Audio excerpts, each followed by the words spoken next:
Hi there, Tara Devlin. Hang on one Hello. second. I'll get you up and run. We're about to get started.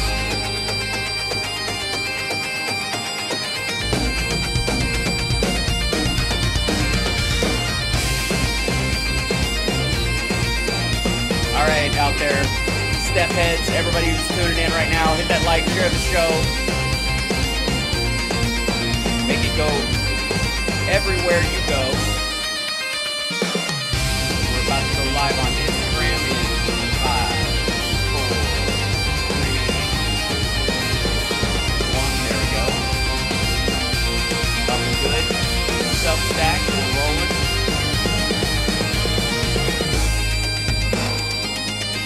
All this housekeeping I have to do. Get stuff up and going. Good morning, everybody. Tara Devlin's up first. This will be very exciting. Thanks, Pat. Yeah, hit that like. You won't regret it.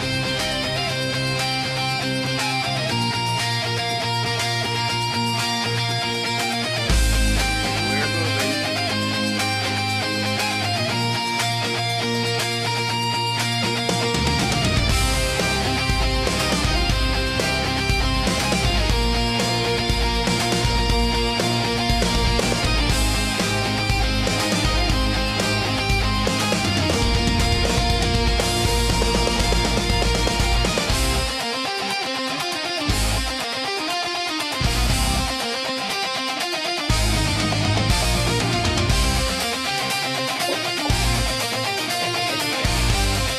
All right.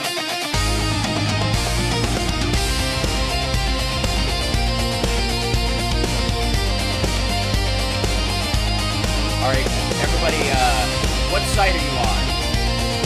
Say hello from wherever you are in the country, wherever you are outside the country. Throw it in the chat room. A little comment goes a long way with the algorithm. Substack's up, Facebook's good. Live on Substack, excellent. Okay, there they are. If you're on Substack, feel free to restack me. That's a thing. Love it. And of course, Tara Devlin, I think there's a link on your side if you want to share this to your channel. You know how to do that. If not, do What's that? You can post this show, your part of it live as we go on your channel. Yes. Yeah, if you feel like it. All right, we'll get up in just 1 second. Let me intro everybody, and then I'll get right into it.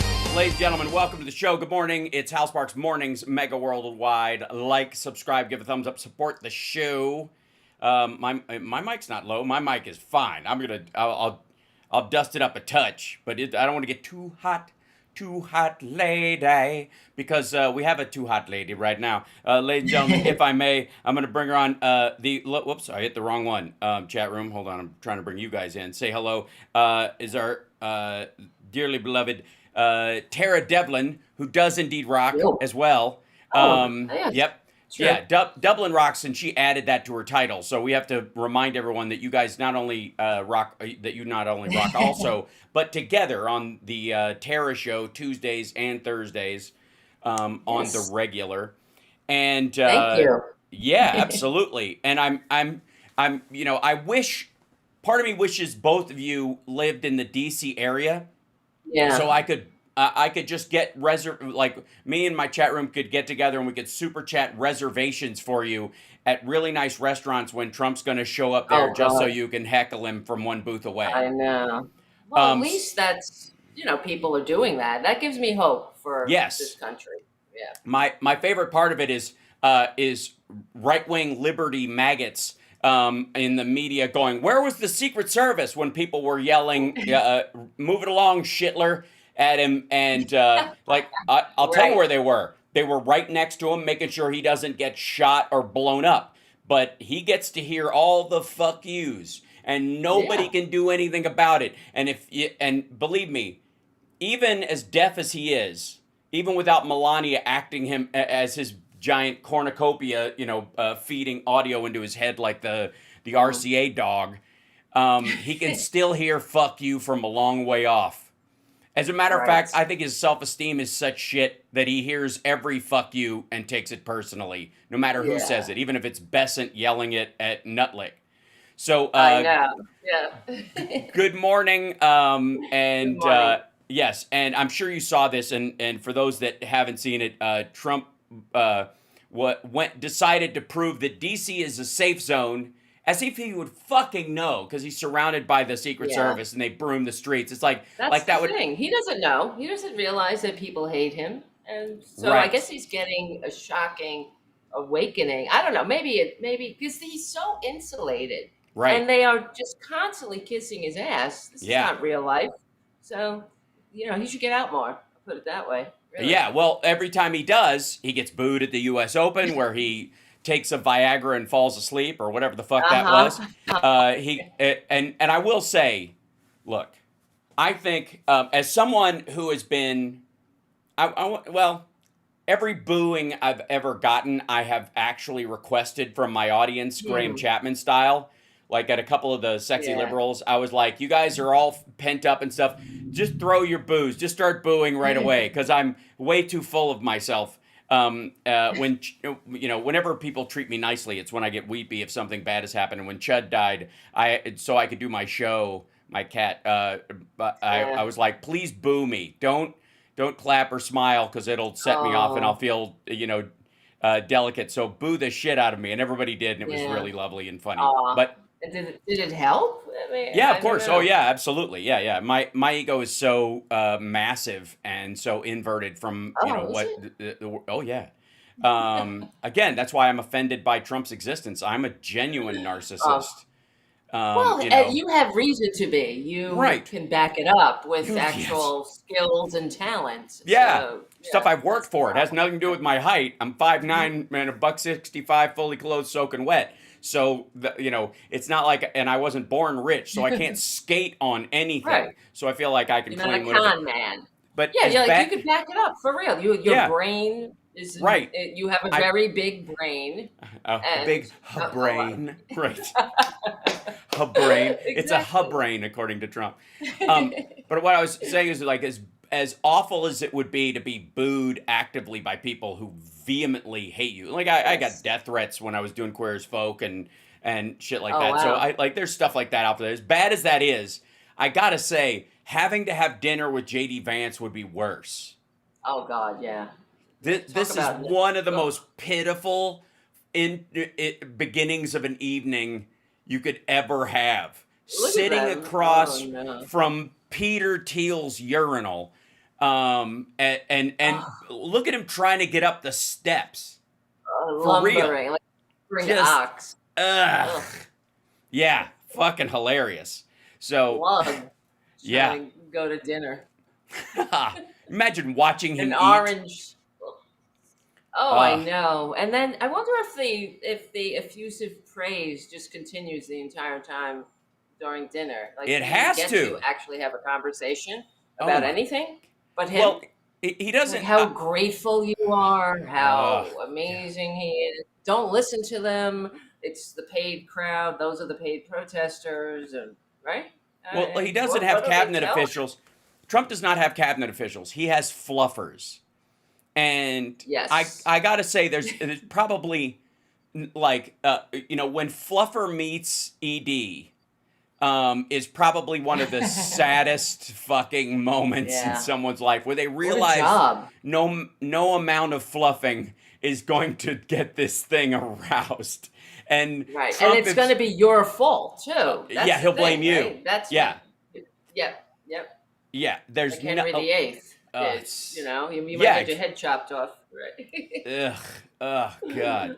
And so in all of this, Trump's like trying everything he can to distract from the shit. Job numbers again revised down Yep. 900,000 over the course of the year, the vast majority of which was Trump's term, and on top of Yeah. that, like Like the the first time. Yeah. Like the yes, first. I mean, he left office with the worst jobs record since Herbert Hoover, hmm and that's why I was like banging my head against the wall during the campaign.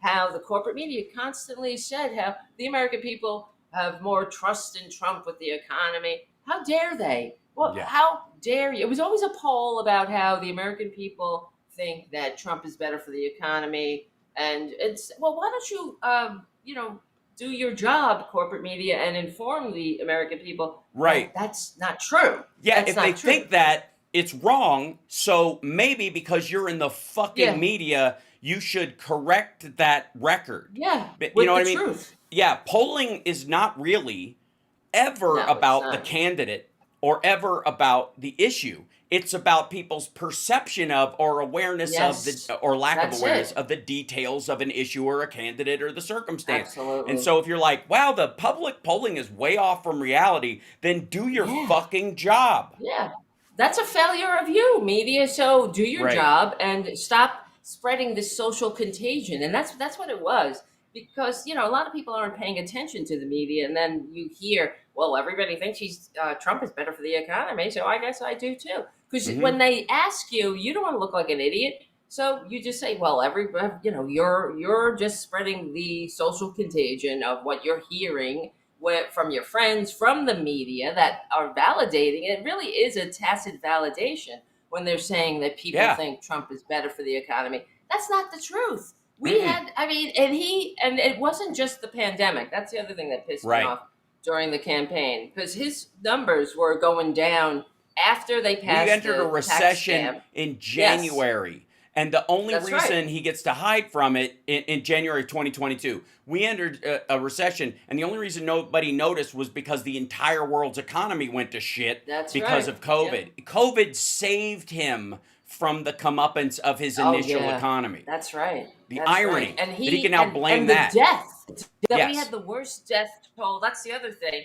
And they Well, would again, blame. I will say air quotes. China's was far worse than ours by Yeah, true. Well, we didn't far get the real worse than the numbers for rest there. of the world's. I would say Mm-hmm. combined. That said, Mm. Trump was like, I think the worst part about him was not even the cascading aspect of Americans, health problems that also made them more susceptible to a respiratory illness Right. that Yeah. cascades across it. The worst part was him going, there's a cruise ship with a bunch of people with COVID on it. Nobody else on the fucking thing has COVID, but I don't want it to dock because 62 cases or 64 cases will statistically double the amount of cases we have in Yeah. the country. So as long as these people are just on a fucking lepers colony on that fucking boat, my numbers will stay good. Fuck Yeah. you. I They're like the numbers where they Americans. are. Right. Yeah. I mean, this is who they are, though. They don't give Yeah. a shit about the American people. And we're really, I believe we're headed for a depression now. I don't know if you saw this morning. Amazon just fired a whole bunch of union workers, Hmm. union contractors in Queens, and this is because they're going after working people. They're going after, and they smell blood in the water. Hmm. So of course they're going to bust unions. There's a lawsuit against these billionaires are trying to make the National Labor Relations Board unconstitutional or whatever, Yeah. and they have the Supreme Court that just might do it. And I'm really concerned, really, to tell you the truth, about Well, yeah. everything. But Also, I'd like to point out anybody who was like, again, I always go after the fucking coin flipper, lesser of two evils assholes. uh-huh, Joe Biden was yep, the first president to stand on a fucking that's picket right. line, and It this pisses mother me off. Oh my and god. and Yeah. Trump is literally like assigning people from the super wealthy, in this case Elon Yep. Musk in the first instance, and Larry Ellis, who's now the world's richest man because Elon Musk fell out of favor and Ellis was in there to swoop in and scoop up the Mm-hmm. money. He's now the richest man in the world. He gained $101 billion in the last Sons. month Oh, fuck him. because of the contracts that they know they're going to get from the federal government Wow. aligned for the next decade. Yeah. $101 billion himself, his own stock in Oracle. Wow. He's got 1.1 billion shares, and they went up $100 because Oh of the my god. guaranteed stuff. So yeah, Larry Ellison. Well, that's why it makes me think. The French had a remedy for this. I don't know how far we're gonna No, go the before French, we get there. the French did not have a remedy for this. 70% of the people killed in the French Revolution were poor.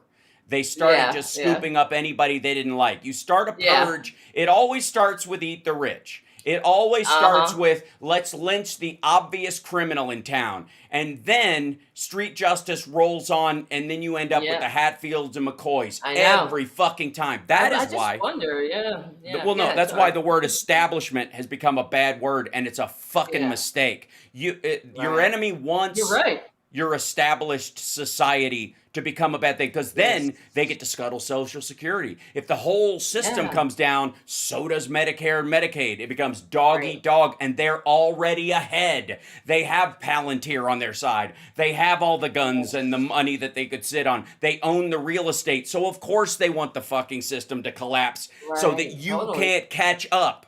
That's why they hate public Yep. education. That's why they hate Mm-hmm. getting rid of people's student debt. It's because they don't want to. They Yeah. don't want. He doesn't want Barron to have to compete with real comers, with people who That's it. actually are bootstrapping. Yeah, Ugh. because they want to go back to the system that the founders overthrew. Right. Basically, that's it, and that's what the Democrats, I believe, need to message. They're going after democracy. They don't, Mm-hmm. they just want to, and it's so clear to any. All you have to do is lay it out. It's Mm-hmm. just know them by their fruits and take their policies to their conclusion. And I actually wrote an article on the Political Voices Substack about this. How if you look at countries around the world that have Republican policies in place, the ones that they're trying to implement here and are successful here as well. They Mm-hmm. just haven't been fully successful yet. You will get Pakistan.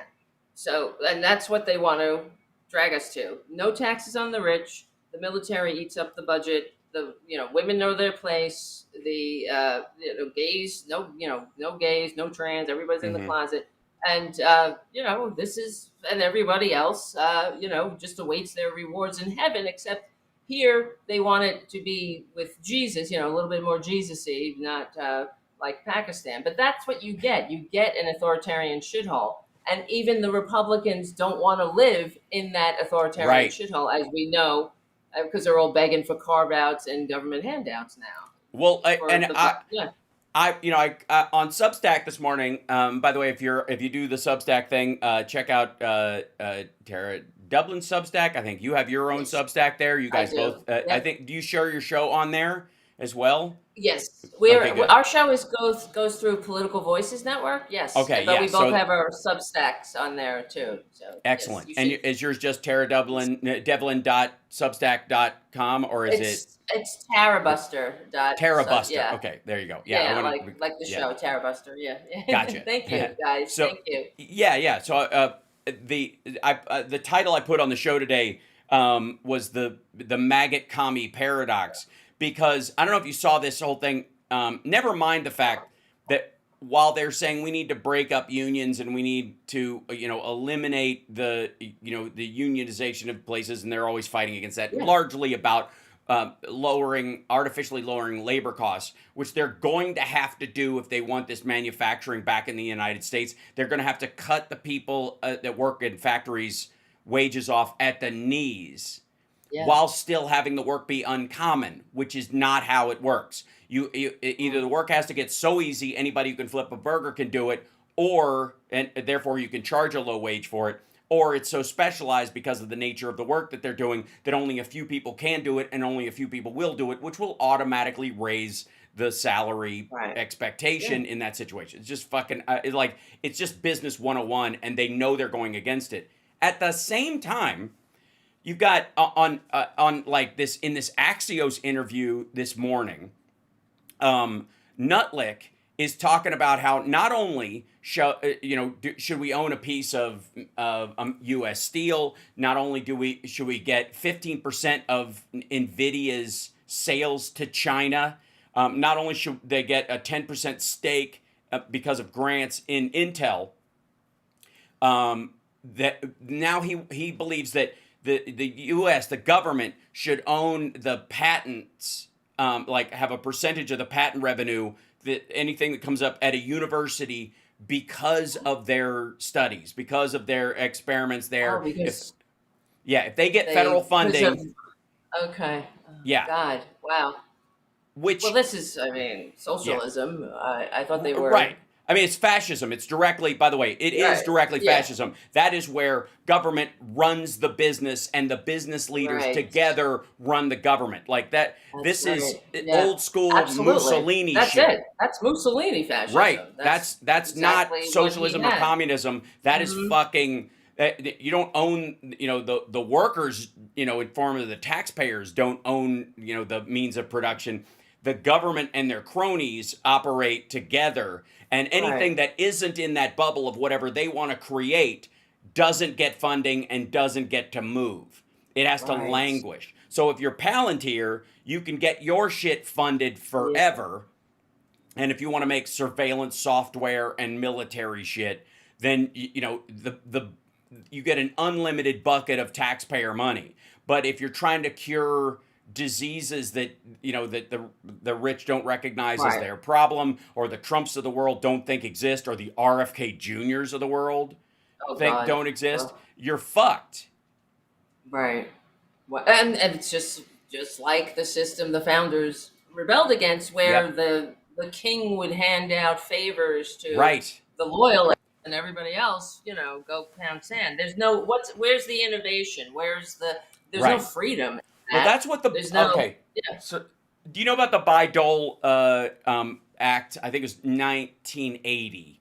By Dole? Yeah, No. the Bayh-Dole Byah, like I don't know if that's the same Evan, if it's Evan Bayh or another Bayh, but I'll have to look it up. Oh, But okay. there Okay. was the bill that came in 1980, which was that allowed and made sure that universities that receive federal funding can keep their patent and innovation money as a way to drive them towards more aggressive Yes. research, because it was their big belief about communism, and that, by the way, has been borne out by both the Soviet Union's kind of navel gazing, militaristic one. The only innovation that matters is the thing that allows us to keep track of our own people. Same shit has happened in China. They can only steal stuff. They don't innovate on their own, and the only innovation they have is like how to spy on their own citizens. Everything Mm-hmm. else, they're like, we'll just snatch that from somebody else. Anything valuable. So to Right. avoid that in the United States, and this is probably leftover anti-communist stuff or height of the Cold War stuff, was we need to pass a bill that says if a university comes up with this, they get to keep the money, and therefore they will be motivated. No matter, the federal government can't pay them to innovate or force them to innovate in one direction. If they get the grant, whatever they come up with is theirs, and therefore they will be more aggressive and more cutting edge and more innovative. And it Yeah. fucking worked. It Right. worked singularly. Like the schools, it came up with like $1.9 trillion or $2 trillion, in very short order, in less than a decade, that helped fund not only their schools, but the schools adjacent to them, the trade schools around them, and the secondary schools, Right. and part of the education where people, if they were really bright but went to a shitty high school, could go to one of these secondary schools and then get into Harvard or Yale or or Princeton or any of these Right. other bigger schools, or Stanford, which is where all the Yes. PayPal mafia fuckers were, right? The reason Wow. they were even able to do that was because of the Yeah. Bayh-Dole Act. Because they said, yeah, innovate, we're funding education with this money, not buying a specific Right. product or Yeah, you don't expecting have this. to, bend the knee to whoever the Yes, president may be. to the And Defense this, Department, really. right. And I'm reading about it as you're talking. It says it Yeah, led to these federally funded projects leading to more patents, technology transfer, public-private collaboration and innovation. I mean, it was just a boon for the American, look at the the whole technological American advancements. experiment. Mhm. Look at the technological advancements, especially in consumer electronics and medical devices, that have extended life over the last 4 decades from Yeah. 1980. Wow. And you could track it back to this fucking thing. Yeah. And Holy shit. what Nutlick and these assholes are trying to is, yeah, Birchby, thank you. Yeah, Evan's father, that's right. Um, one of the, what Nutlick is basically trying to do, and this is what Trump is trying to do, this whole "Make America Great Again" thing. What they Oh, mean these is cars. the robber baron era. Yes, The, that's what they want. that Yeah, yeah, I hear they you. think the Yeah. problem was when people like you and I and people like the people in my audience had a computer in front of them and the ability to start their own business or buy and sell real estate on a personal level or start their own company or go down to fucking Michael's and start making product of their own and selling it and then turning it into an industry or starting, they fucking hate that stuff because Eric Trump is a fucking dolt, and if he doesn't have a massive head start, he'll end up in a fucking gutter because That's right. these people don't raise their fucking kids. They don't care. And so their kids, like, if it wasn't for $100 million head start, you think any of us would know Donald Trump's fucking name? No, please. I mean, he's just a con man anyway. He's never innovated. He's never done anything. That's why watching these masters of the universe sit around the table licking his ass. I mean, how embarrassing. They know what a con man he is. They have to. They're not idiots. They also know how to manipulate him, though. They're smart enough to know that all I got to do is show up at this dinner and go, "Great job, bro," and he will throw billions of dollars at them, and that's exactly what happened. And by the way, none of these guys are going back home to their office and going, he really is smart, and having to carry on this lie. They're all sitting around, they're all having private meetings with their board of directors and go, well, that worked. What a dipshit. I guarantee it. Oh, yeah, definitely. My favorite part, though, let me see if I can bring up a picture of this, was that tech dinner before they went out. They had to come in from the pedo patio because apparently it was raining. Yeah. And these guys have too many electronic devices on them to get them wet. Because I guess they got magnets in them or something like that. But Gates and Trump and Melania and Zuckerberg were all sitting together. And you have to understand, how, maggots reacted to this.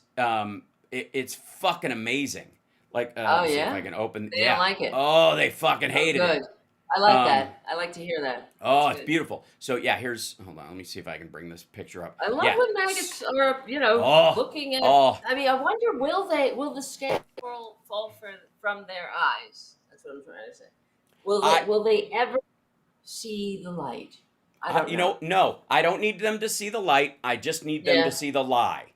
That's the rule. We don't need them to see the light. We just need them to see the lie. They're not going to come over to our side and vote with us. But if they stand down because they know they've been had or the shit that they've been sold does not work, then they'll fuck off.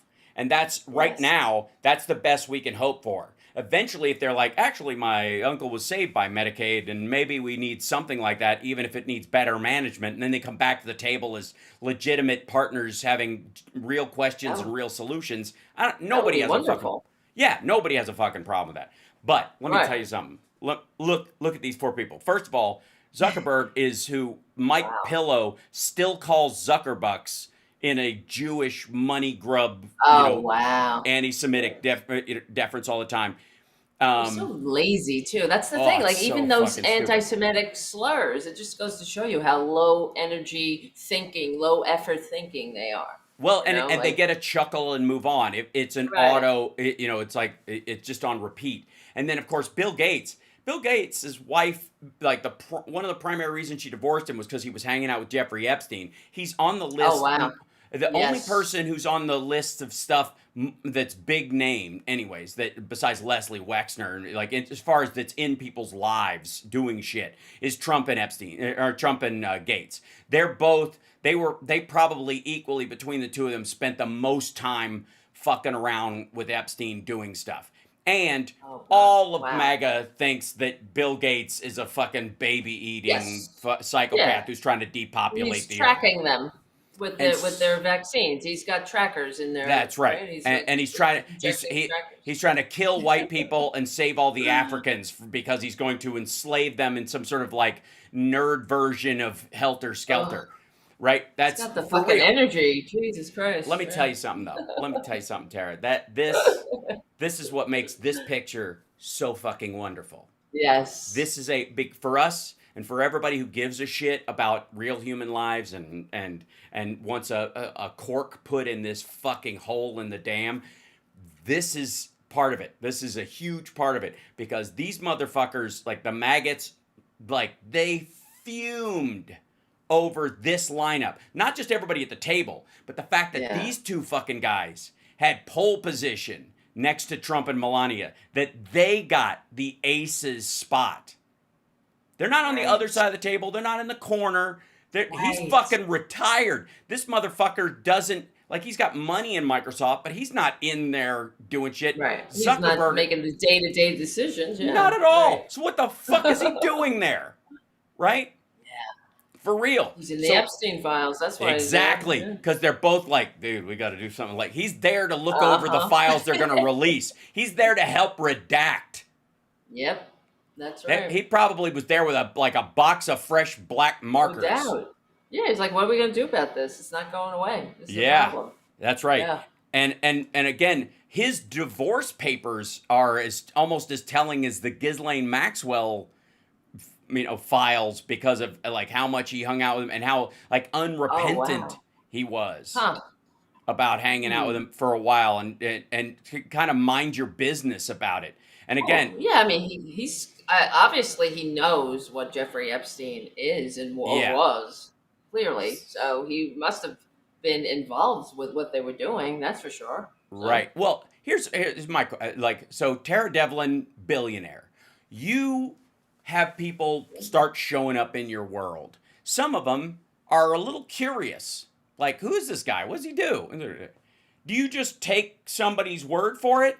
Or does Tara Devlin, billionaire, with, Mhm.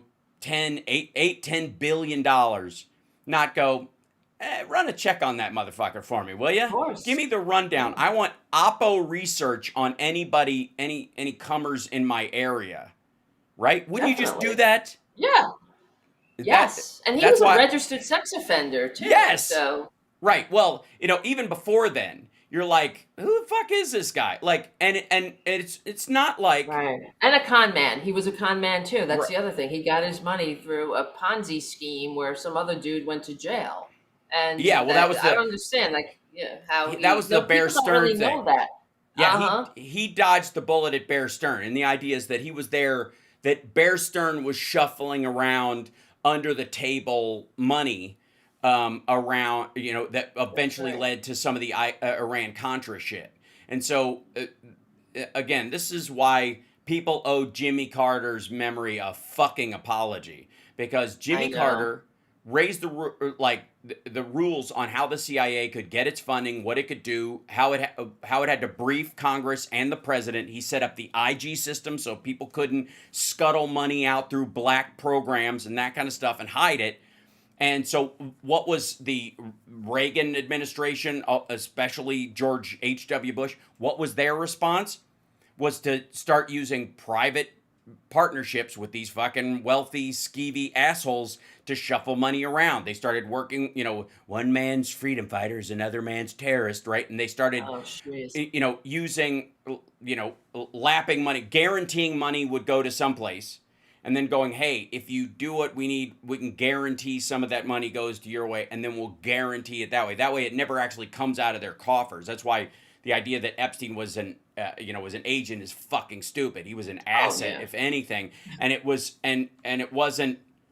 I don't like the idea that he was like fucking Mossad or CIA or some shit is such a cheap, like, deep state bullshit argument for how actual people in the government at the top, namely George H.W. Bush and Ronald Reagan especially, were looking for ways to funnel shit to illegal stuff they wanted the CIA to do when it could no longer do it. Not the CIA sneaking around behind their fucking back. Anybody who thinks H.W. and fucking Reagan didn't know, get the fuck yes. out of here. Please. It's embarrassing. Yeah. He was part of that. Like, Epstein was one of that skeevy shit at Bear Stearns was how they were shuffling it around. And it is illegal. And the people that are like, oh shit, I could make money, this money's just kind of flowing in, they're not even checking where it's coming from. And then when it dries up, you're over a barrel and you get fucking tossed in jail. That's what happened. He just got the heads up from somebody, maybe William Barr,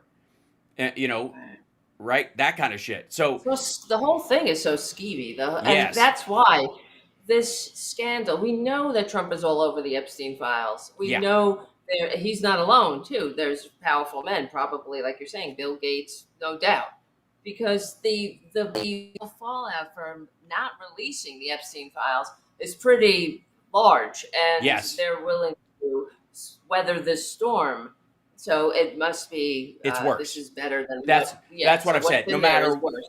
No matter what the fuck happens, even if it dismantles MAGA and nobody ever buys another MAGA hat for the rest of time, as bad as that could possibly be, what's in the files is Yeah, worse. it's worse. It's got to be a It's international sex trafficking ring that's in that where all these very powerful men are involved. That's what I'm thinking. well, again, I would argue that the sex trafficking part of it is the least of their worries Mm, because mm, Trump and these assholes, like, you know, I don't doubt that. I think the biggest part of it is the Eastern European girls who were clearly brought yep, over yep. underage children brought to, Epstein's island, but also to all of his properties. Again, Trump didn't have to go to Epstein's island. Epstein brought the island to him. There were underage Mm, girls that he brought to Mar-a-Lago, brought right. on the Yep. airplane. Trump didn't have to go down there. And plus, what's he gonna fucking do the rest of the time? Swim? He can't maintain an Yeah. erection anytime. So the idea that he's gonna go on some sort of like sex tourism trip is absurd, right? And meanwhile, by the way, he does have properties in St. Thomas, and he flew down there with his own plane, and it's a fucking helicopter or boat ride to the island, and nobody tracked because Epstein owned the fucking port where all the Yeah. boats that went to Epstein Island came from. So that, like, he didn't have to go there. Epstein was so close to him, he brought it there. The biggest part of what these guys were doing it was that it didn't just involve the sex trafficking. It involved gun running. It involved financial manipulation. And a lot of it, the newest piece, I don't know if you heard about this, but you know the story about him like fighting over that piece of property he sold to the Russian oligarch, and that's why he and Epstein split. Apparently, Epstein, one of the reasons why he was like pissed at Trump was where the fuck did Trump get the money to beat him out for that house? Where'd he get $41 million? He was in the fucking hole. Who Yeah. loaned it to him? Because he knew all the loan guys because they both had accounts at Deutsche Bank. They both had accounts at Chase or JP Morgan. And so where the fuck did he get this money? How did he beat me out for this property? And so Epstein started like fidgeting around the edges of where Trump was getting his fucking cash. And that's when somebody, namely probably Trump, dry snitched on him, called the FBI and said he's got a bunch of little girls over at his house. And that's when that ball started rolling. They'd already Yeah. had incidents, but nobody hadn't gone anywhere because A, he's rich, and B, it was his Yeah. word against hers, and I never seen her before, and the girls didn't have evidence. People didn't have camera phones at the time, so Mm-hmm. he was able to get around it, right? Yeah, and Trump was basically getting all his money from Russia. Is Yes, essentially it. he's And involved with the Russian right. mob, the Russian So was oligarchy. That's Epstein, for sure. but, Yeah. and Epstein. So Epstein also knew it. They were both at Deutsche Bank, and Deutsche Bank was basically just a money laundering facility for the Russian oligarchy. It's why fucking whatever Putin makes $146,000 a year, but he's worth $200 billion. Yeah. Exactly. Is he the richest man? No. No, Who is the richest? Ellison is the richest man now. He's worth three Oh, hundred and right. ninety-three Right. billion Oh dollars.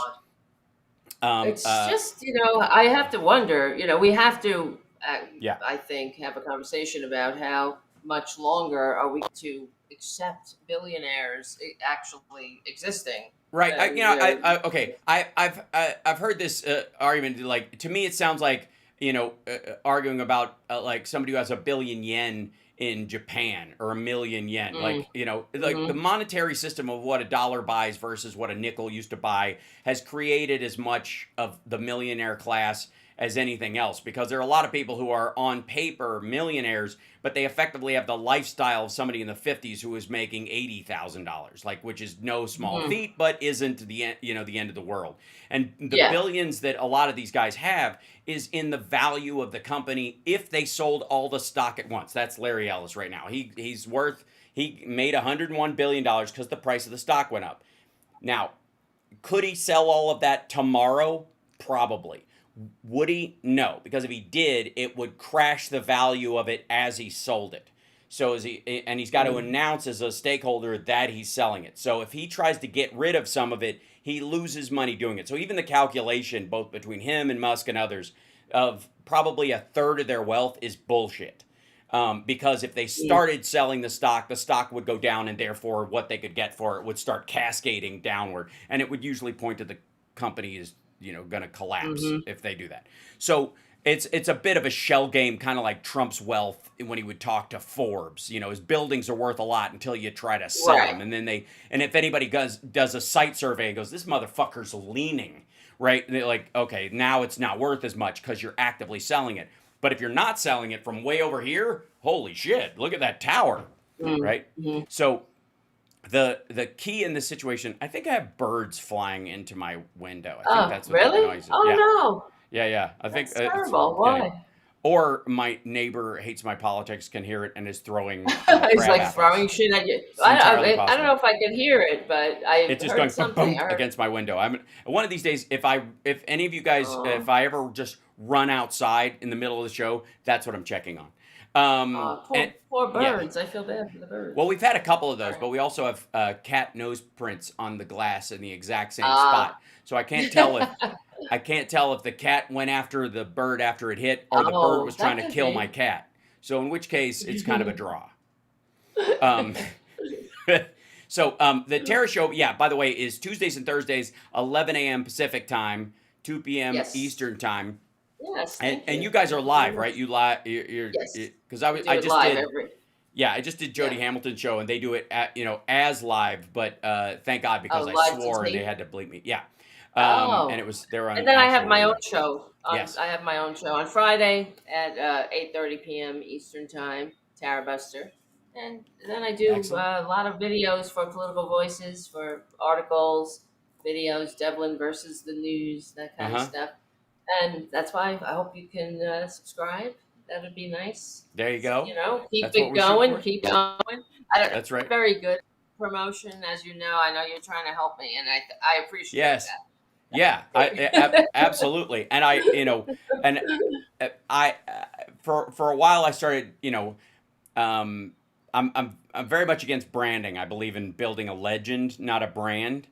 Yes, And I I like it. I think that's got depth and heart, and it sounds like there's a pot of stew over a fire involved, as opposed to Right. like I've got Totally. stickers.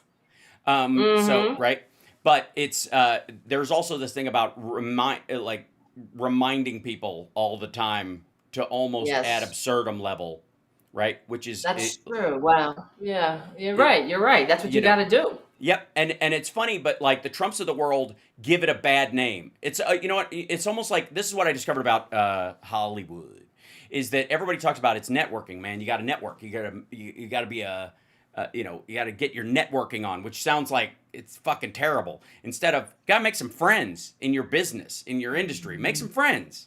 That's what you're really Right. talking about. Go out and make some Good. friends. In the process of making a few friends, you'll make a lot of acquaintances, and that's what life is like, no matter whether you're doing it Yes. for business or not.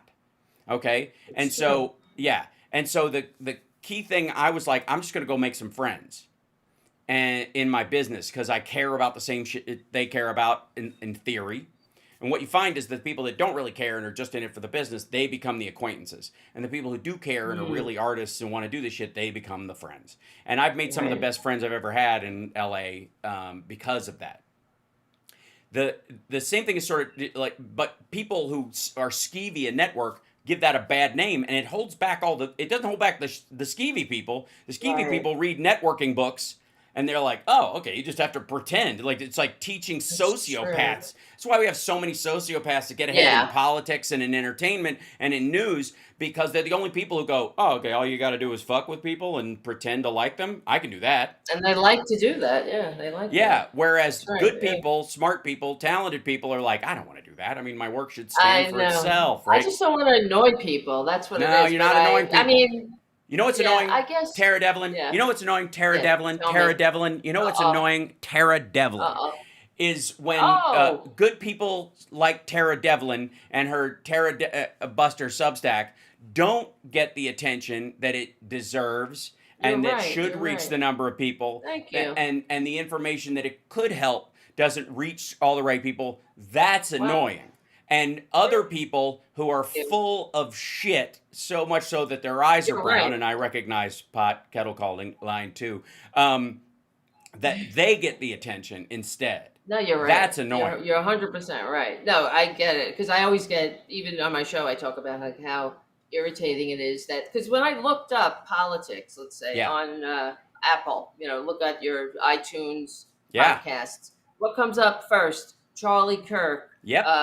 Who's that other one? The Russian, the guy who takes the money from the Russians. Benny Benny Johnson. Like Johnson. all Yep. of those horrible traitors, really. Right. They're traitors who hate Yes. America, and they're not. And on our side, political. it's TYT and the folks that got money from Chorus.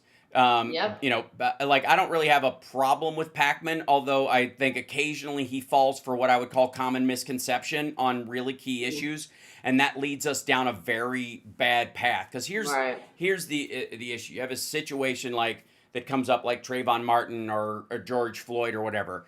If you are not open and honest about every detail of that story, and you keep those back or whatever, instead of garnering the sympathy long term that should come from a circumstance like that, what you do is give openings to the other side to go, it was all bullshit, right? Like, I'll give you an example. The George Floyd thing, the big fight on their side is he died of a fentanyl overdose. He didn't die because of police brutality. Like he should have. He's not worthy of life. So well, even still, really. he died of a fentanyl overdose. And yeah. Again, Oh, I see what you're saying. things, not the neck, not the boot on the neck or the knee on the right, neck. Right. I see. But and they'll go. It wasn't because the guy was kneeling on his neck. It's because he was dying of a fentanyl overdose. And my argument is, if you have a duty to prescribe care, and you do not, and that person dies, it doesn't matter if you didn't give them CPR or you put a knee on their neck. You're still responsible for their death. And if you know they're dying of something, or their heart stops and all that stuff, and you don't apply first aid immediately, you're responsible for their death as if you took it yourself. Yep. And in the case of Derek Chauvin, there is no fucking way, and my girlfriend and I have talked about this. You ever, like, when you're sleeping with your partner, when my girl's sleeping with me, and you know when the other person has fallen asleep by their breath changing. They have gone from just laying there to they have shifted into sleep. If you're holding somebody down and their last breath leaves, and I've done CPR 4 fucking times, and I've lost people while they're like when they're dying, and you get them back and you're like, okay, I've got a pulse, and then it goes away. You can fucking tell. You can like what and so the idea that he didn't know this guy was dead under his knee is fucking wrong. It's so repugnant. And plus the people were saying, you're killing him. He's not, I mean, the whole scene I would also argue that the people that were yelling were giving him an out. Because if he'd have just been there and without the yelling and him just, you fuckers, fuck off and all this kind of stuff, he would have been paying more attention to the person that he was arresting. Yeah, just and he might have, exactly. There would be no, well, I don't know. I think he wouldn't. I think he noticed. I think he let him pass away. But I think he would have had no excuse. Right. And those people who were yelling at the time and stuff gave him an excuse. In that regard, here's the thing. Right. It doesn't matter if Derek Chauvin or any of those guys had rolled him over and started CPR when his heart stopped, all the trouble caused by it would have not happened. He probably wouldn't have lived because he was overdosing. But that difference, that caretaking aspect of it and allowing him to do it and not caring, that's what caused the cascading problem that destroyed the country. Okay, so you have to be honest about all the details of it, and you can be and still be on the right side of the ethic that we're all talking about, which is cops are there to protect and serve, and any bad cop needs to be broomed immediately, and if you can't live up to that, you have no job like doing that. And yes, he was, Erica, he was overdosing. That's not in theory, like either took something or he swallowed what he had. He was overdosing. He had fentanyl. He had a lot of fentanyl in his system. It doesn't matter. though. It doesn't. Again, No, I mean, that would have been a situation where somebody had died in custody. It happens all the time right. to white people and black people and Hispanic people and Asian people. When it happens, if somebody hides their drugs by taking them, sometimes they die. But the fact that he participated in making it worse and also did not provide care is as murderous as if he had choked the man with his bare hands. So He there had is complete no indifference, right? right, Indifference to our right. human life. That's Hmm. right. And it does, and that's by the way, more than any other aspect of the George Floyd thing, you know what's actually occurred? You know what the major change that has happened is cops doing CPR on dead bodies.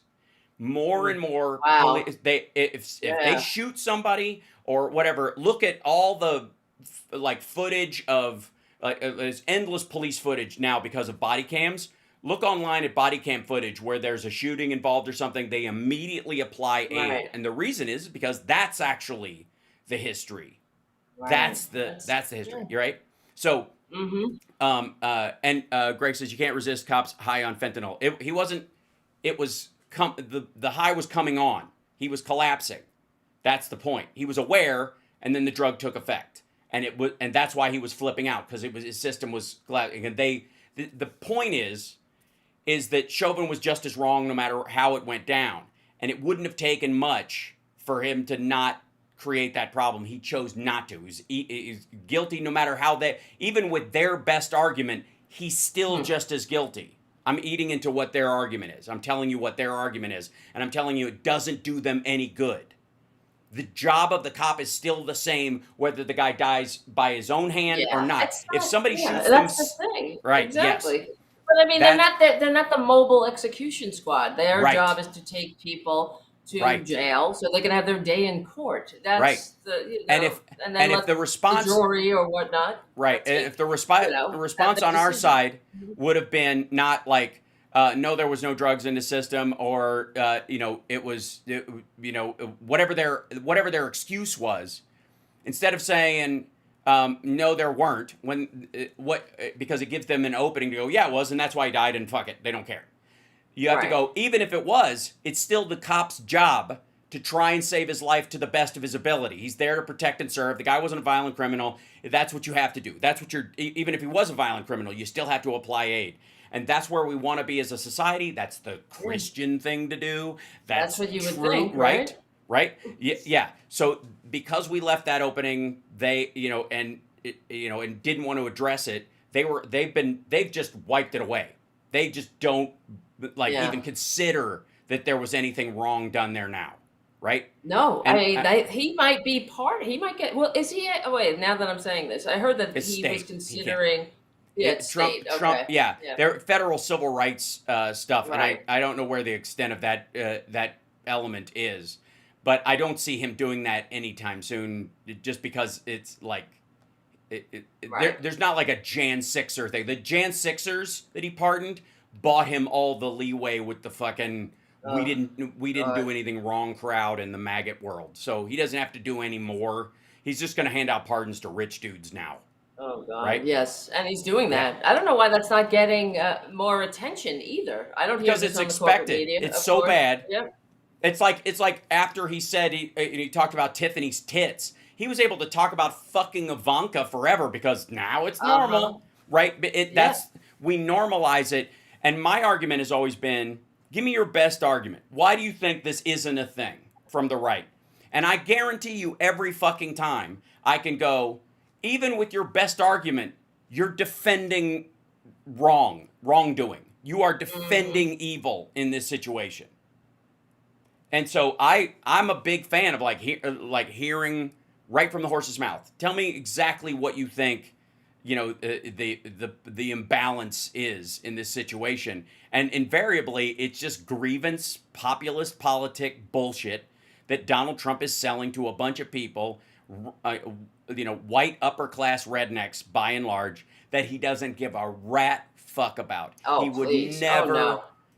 like look where he went out to dinner. Did he go to a fucking I know. Cracker Barrel in He wouldn't Maryland give a or in shit. Virginia? Yeah. There would No. be at least some stories. If he gave a shit about the forgotten man and Right. woman, there will be some stories in his whole history of Right. life, of his useless life, helping somebody, doing something for somebody. But all we have are him stiffing workers and Yeah. screwing people over. That's what he does, leaving working people holding the bag no matter what. Hmm. He's a kiss up, kick down, greed centered grifter. That's Right. it. He's a Yep. con man. And it's all And he will ever be. And mm-hmm. I gotta say there is a maybe there's a segment of maggots that are whether they're following Rogan or some of these other people who've like Rogan. I gotta say after the Tim Walz thing, I don't know if you saw the AI Tim Walz video that Rogan fell for. No, I don't know why my camera keeps bugging out like that. Do I you don't see know that? either. Is that Yeah, happening? I you're a think I little need caramelized too. We got to upgrade your Oh, setup. really? I think Yeah. I need a new cable. I think it was doing this yesterday too. Oh yes. Cable screwed Good. up. Is it? So Never on your camera. Never buy a cheap USB-C cable. You want as high input output as yeah, you I'm possibly can gonna get. have to We'll work fix that out. that. We'll do a little tech Look, I thing mean, at I'm some point. looking really like bad there. Jeez, Well, it's weird. you just Now look that I'm like looking at it, you look like a downloaded image from the '90s. It's not necessarily bad. It's just not optimal. But yeah, weird. the case I want to make is that these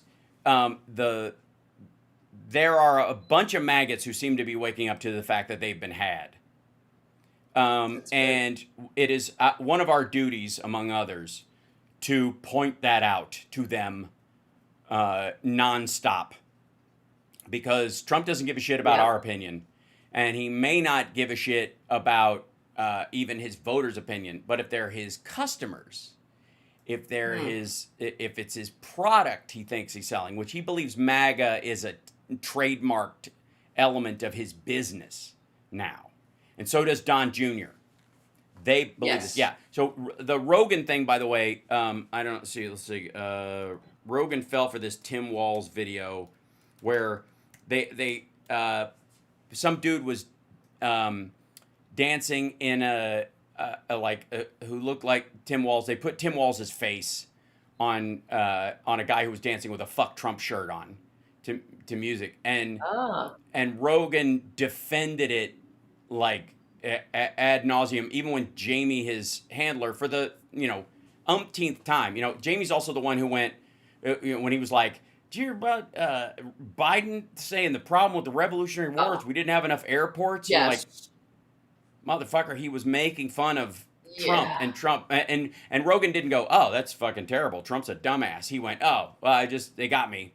Like, no, they didn't get you. You got you dipshit. I know. He does that all the time. I've done time. things on him. He's such a dumbass. That's what's so, like you were saying, how what is annoying is people like him have such a large platform because he's a fucking dumbass. And he fell for he was like, oh, Biden did the State of the Union.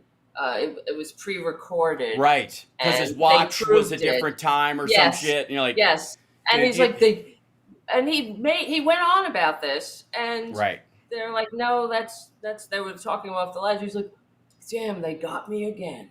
Yeah, they didn't. You. They didn't get you. Stupid. Right. Yeah. Yes. At some point, again, this goes to my whole thing about like Trump overall, where like where the media goes, he's a master media manipulator. Maybe he's not. Maybe you're just guzzling it. Maybe you're just a fucking pelican for this bullshit. You're just maybe dumb. You're just right. Maybe because the rest of us are like, that's obviously bullshit when he says it, Absolutely. right? We pointed out the second it fucking happens, and 3 years later they're like, well, he did say at one point this thing. Like, no, he didn't. He said the exact opposite. Right. Okay. So let me show you this real quick on our way out the door and remind everybody that the Tara Show, Tuesdays and Thursdays. And then, of course, Tara Devlin has her own show on Fridays, Tara Busters. And then, of course, follow her Substack. And remember, Tara Devlin and Tara Devlin. Tara Devlin has a Substack and Tara Devlin. See how easy it is? It's not that. I know. It's so, right? I'm gonna put it in the chat. Right. So here you go. This is it. Hold on. I got to turn the audio on this. This is a great example. It was wacky, like Tim Walz. That's right. Did you see where he had a "fuck Trump" shirt on? Yeah. And he's dancing and going down an elevator. Have you seen this video? I haven't. Please play it. You go full screen. Is that really him? Okay. By the way, it's an escalator. That like Right. that's how fucking Just dumb that. this is. It's just that dumb. Like you wouldn't see him if he was in an elevator. You mean escalator? You can't say escalator. Never mind the fact that you can't escalate down. So there's no such thing as a down escalator. Don't get me started. It's real. That's so Yes, funny. it is. No. It's And real. Jamie's going, it's not real. It's AI generated. I would love it. It's real. It's not real. It's got to be It's real. real. It's really not real. It has to be real. Jamie, Come on. It has Jamie's to be? compromised. Look at him dancing. That's, I mean, the That is so real, Jamie. By the way, if this was real, It's he might have probably- won. Oh, you it's probably a dumb real person. It fuckers. might not be Tim Waltz. The fuck Trump is AI generated. No, he What do you slaps mean? his It's ass. so I mean, that is depressing. hilarious. Oh, it's definitely him. This is all 100% real, Jamie. You're a plant. Does it say that it's AI? I mean, Like he and Tim Dillon said, does it say that it's AI? You say It's- it's AI. no. The video Everybody says the it? video I played on I top mean, says it's AI someone- generated. He goes, the video Their on top of microphone. it says it's AI. Like it's so and Wow. again, this asshole affected the outcome of the election. Yep. Hands That's what I down. mean. Like him and fucking Sullivan on that fucking dipshit proto-nihilist, whatever that fucking podcast is, and two other people. And by the way, that's because these motherfuckers, Tara Devlin, who also rocks, Tara Devlin, I might remember, Tara Devlin has the fucking Joe Rogan experience behind his fucking head, and That's true. and has Yeah. always been a networking, pushy, in your fucking like everywhere, just like true. glad handing Yeah. and building all this. So all these people who aren't afraid of this stuff bully their way to the front of the fucking line and do shit tons of damage because good people Yeah. hide their right. light under a bushel. So enough you're already, right. says You're Hal right. Sparks of Hal Sparks 100 Mega Worldwide, No, I the greatest live stream in the appreciate history of live that. streams. I really do. I need It's that. meaningful. I It need- matters. No, you're right. Yeah. Because the only reason I'm doing it, I am doing it because I believe in it. I wouldn't be doing this otherwise. Why would Right. I? Well, you know, I'd just again, be relaxing. That's why I never get stage fright. The reason Yeah, I've never yeah. experienced stage fright, it doesn't even register. If you tell me a stage has 20 people or 100,000, I will walk onto it with the same brash Yeah. confidence that I've always had because it's not about me. They don't have You're to right. like me. They just have to have a good show. And if I can make like that audience, even if I can give them a good show by making them annoyed with me, it still has value because it's always about the audience. And if you know you're there Right. with, especially if you have a message, that's just fucking yeah. keeping them Oh, laughing. yeah. But if you have something you care about that you're trying to express to them, it's about them getting the message, not about them liking you and accepting the message Yes. just because they like you. That's why my special was called Charmageddon, because you will like me even if I destroy your world. Oh, Phil came and went. He's there somewhere. Hopefully he'll come back in a second. But I want, there he is. Okay, yeah. Lost Phil for a second, Yeah. but he's back. Okay, good. I'll bring him in just one second. But I want to remind you. everybody. So don't, Tara Devlin, hide your No, you're light right. under a I bushel. won't. It I is a won't. worthwhile message. Do not be Yeah. afraid to We're introduce fighting yourself. fascism. Yes. Yeah, no, I'm not afraid. I mean, I don't have. I understand. I don't get like stage fright either or anything Yeah. like that.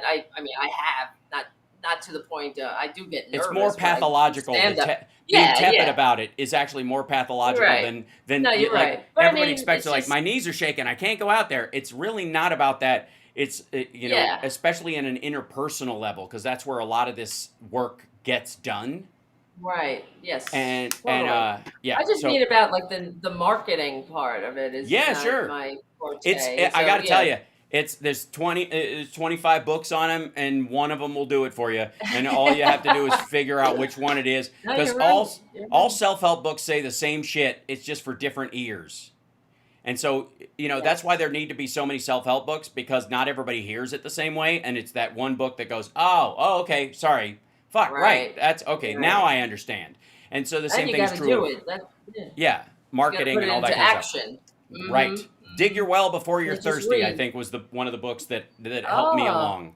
Right. And then I like that. Awaken the Good Giant one. Within, which was like the first Tony Robbins book. I read that in high school. And it turned me into a right asshole. And it was very helpful.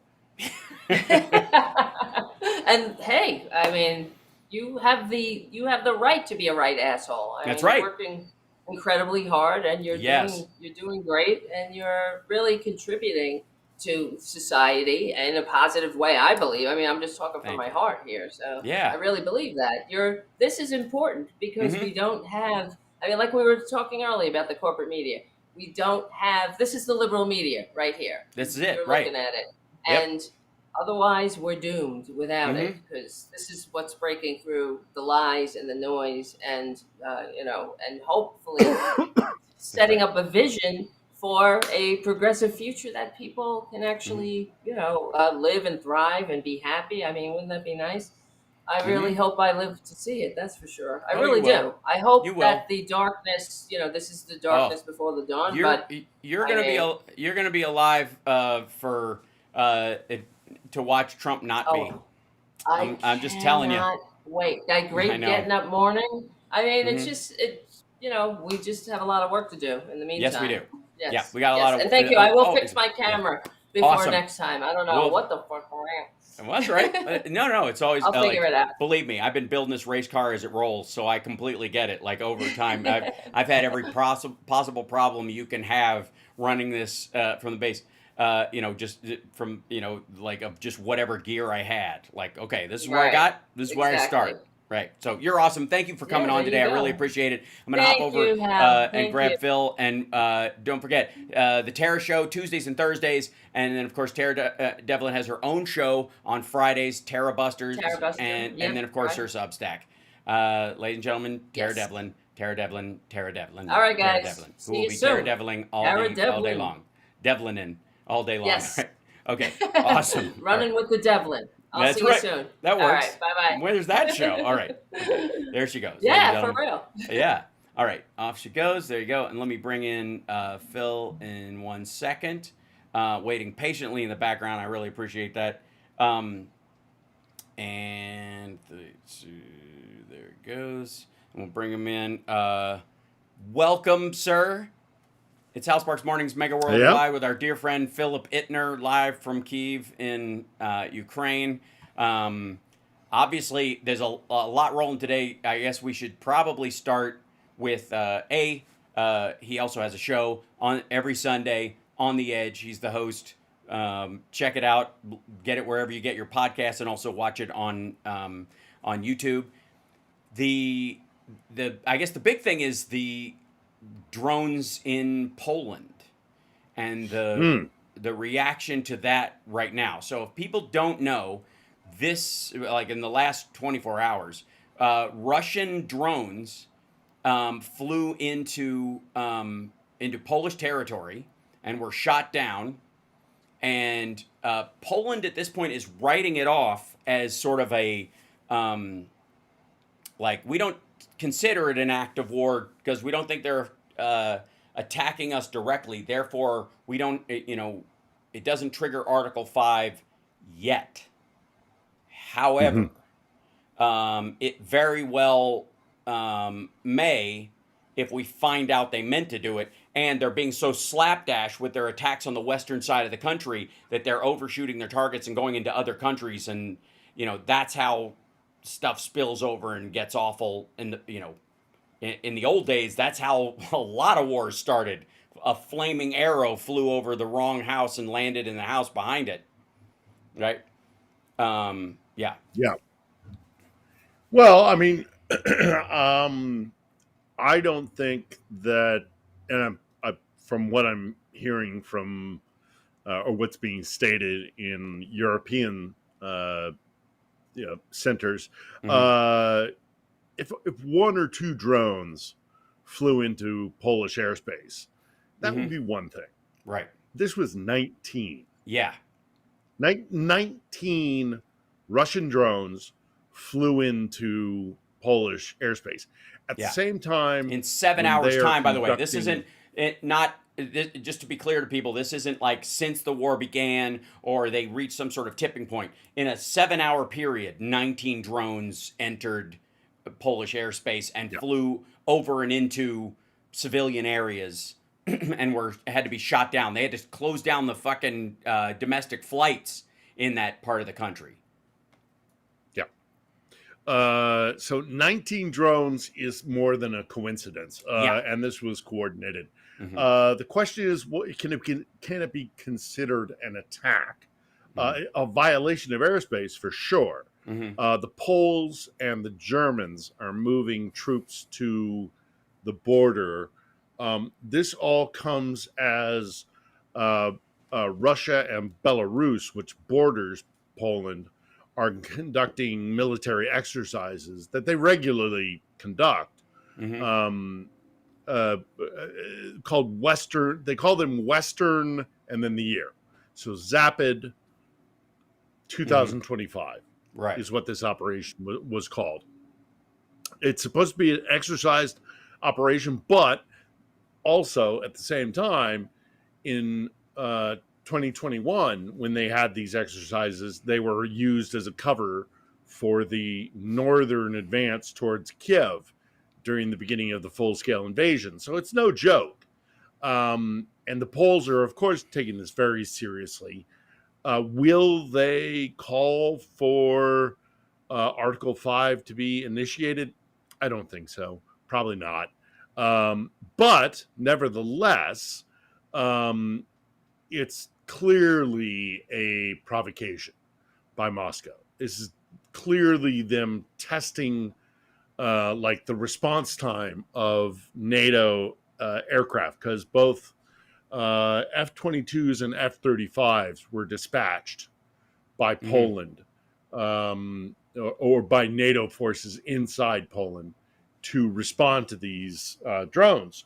So there's a lot of data that is being collected by Russia as to NATO's response time.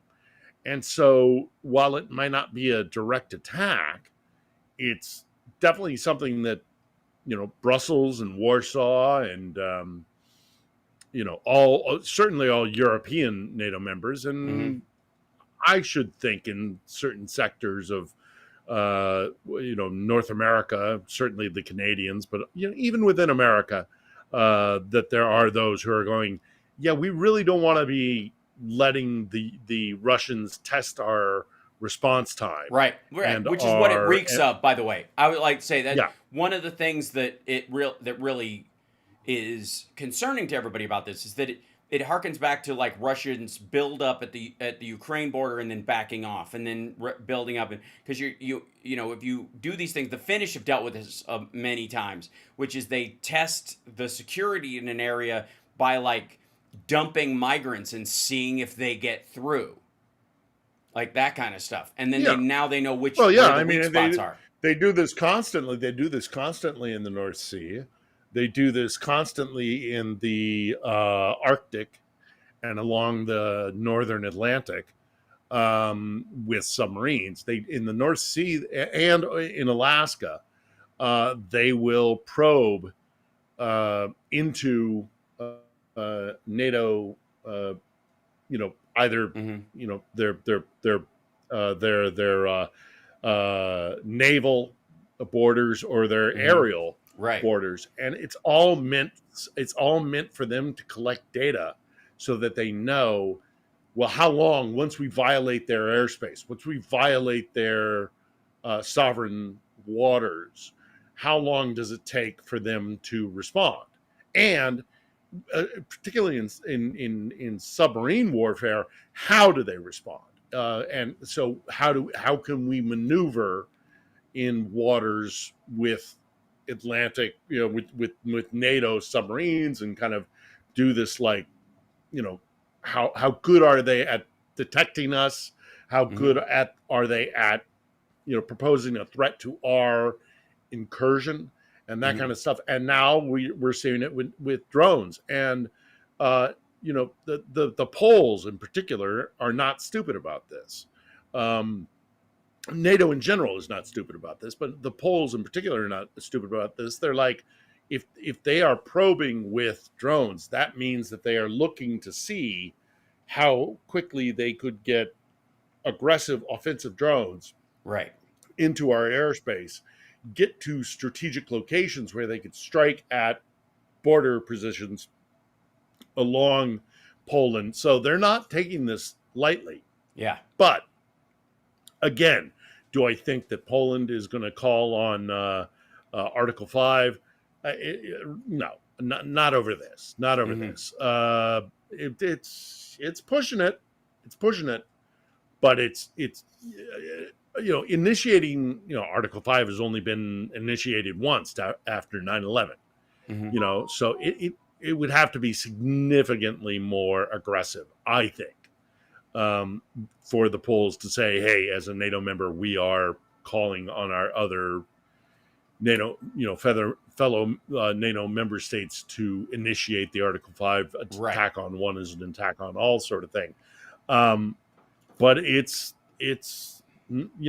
a provocation for Yeah, sure. It's a I would argue provocation. that it's a test on one is a test on all, and that's what's really happening here. Is that they are seeing how not just the Polish will respond, but also how NATO will respond, and I don't think they're going to like, by the way, what they find, because NATO has been like there were calls flying everywhere. They were responding to this without overreacting.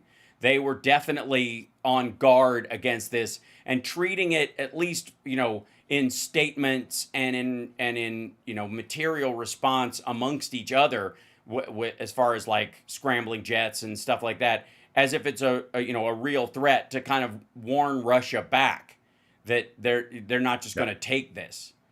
So And it was that's multinational as well. I mean, it yes. was there were, I think there were Czech Mm-hmm. F-22s. They may have been the F-35. So Uh-huh. regardless, F-35s, they yeah. were The Dutch did it, and they then were the Slovak president. I think it the Dutch right. or the I thought the Czechs were in there somewhere. Yeah, they might I as thought well the been Czechs too, or they very well may have put been stuff too. in the air. Yeah. But the important thing is that they launched from Polish bases, and the fact that the response has been to send German units down to the Belarusian Polish border is showing solidarity, certainly within the European NATO alliance. So, we'll see if we'll see if Moscow takes this seriously. Who knows? There's a lot of saber rattling going on right now, Mm-hmm. and the Russians are pushing the limits, and they're seeing what structure exists in NATO right now, with Trump being. Yeah, I mean, Trump tweeted. He said, "Here we go," Right. which I mean, it's just Yeah. such a childish response Yeah. to this activity that it's like, well, I mean, how can you take that seriously? So Well, I yeah, that's don't. part of the I don't think problem is that- I don't think our yeah, European. Yeah. Right. You have to because it's the U.S., but you also have to go. Is it okay? What's increasingly becoming true about Trump is that on the one hand, he is signaling to his base and basically running a trolling administration on behalf of maggots. So that, when he posts shit about invading Chicago and helicopters flying over the city as it burns, is obviously horse shit. And he gets away with the fact that it's obviously horseshit where people don't hold him to the standard. But there was there's an element of, if you don't pay attention to it, the president has the ability to do that stuff. So you do have to take it seriously to some degree. But is he posting these things like he posted online about this for his base? Like, here we go. These fuckers are at it again. Right? Mixed with, the government's response and the Congress's response and the money that's going there is all happening in the same way. And we will live up to our Article 5 responsibilities no matter what Trump says, because the violation of it would be so cut and dry. Every other country would jump in, and the United States go, okay, that's the line we've been looking for. And even if Trump slow walks it, we're still supplying arms and all kinds of other shit. We wouldn't scramble jets because we're all the way over here, but we would allow our forces in Germany, let's say, to join in the posturing, because there's just no way the folks around him allow that. Don't allow that to happen. Yeah, I mean, if he hits Poland, if Putin hits Poland, it's on. Yeah. It's 100%. I mean, Yep. it's not and our European allies would go at it with or without us. I think. I'm very confident in saying that. Attacking Poland would be. That's it. That's what started. That's one of the starting stages of Fucking World War the Second II. World War. You're right. Yeah, was sovereignty of Poland. Yeah. If they went for, say, the Baltics, if they went for Estonia or Latvia or Lithuania, I don't. A lot of people have been critical about that and said that like Trump would not risk going to war over some sort of small Baltic state because selling that to the American people is going to be very difficult. Mm-hmm.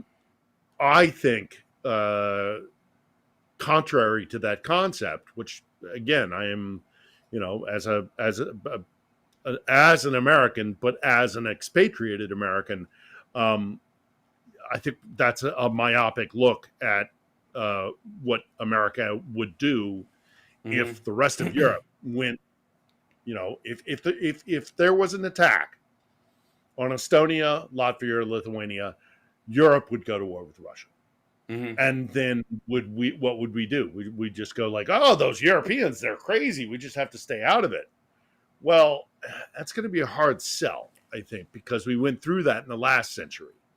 And also, in addition to that, this is after 3 years of war in Ukraine. So Russia has proven itself to be an aggressor and a belligerent. And if our NATO allies, if Russia were to attack a Baltic state, our NATO allies in Europe would, any one of those NATO nation states that said Article 5, it would be France, Germany, Britain, all the the Scandinavian states are now all part of NATO. And then where does that leave us? Mm-hmm. Do we pull the isolationist, whatever's happening over there on the other side of the Atlantic, it doesn't really matter to us? I don't think that sells in a post 20th century Second World War scenario.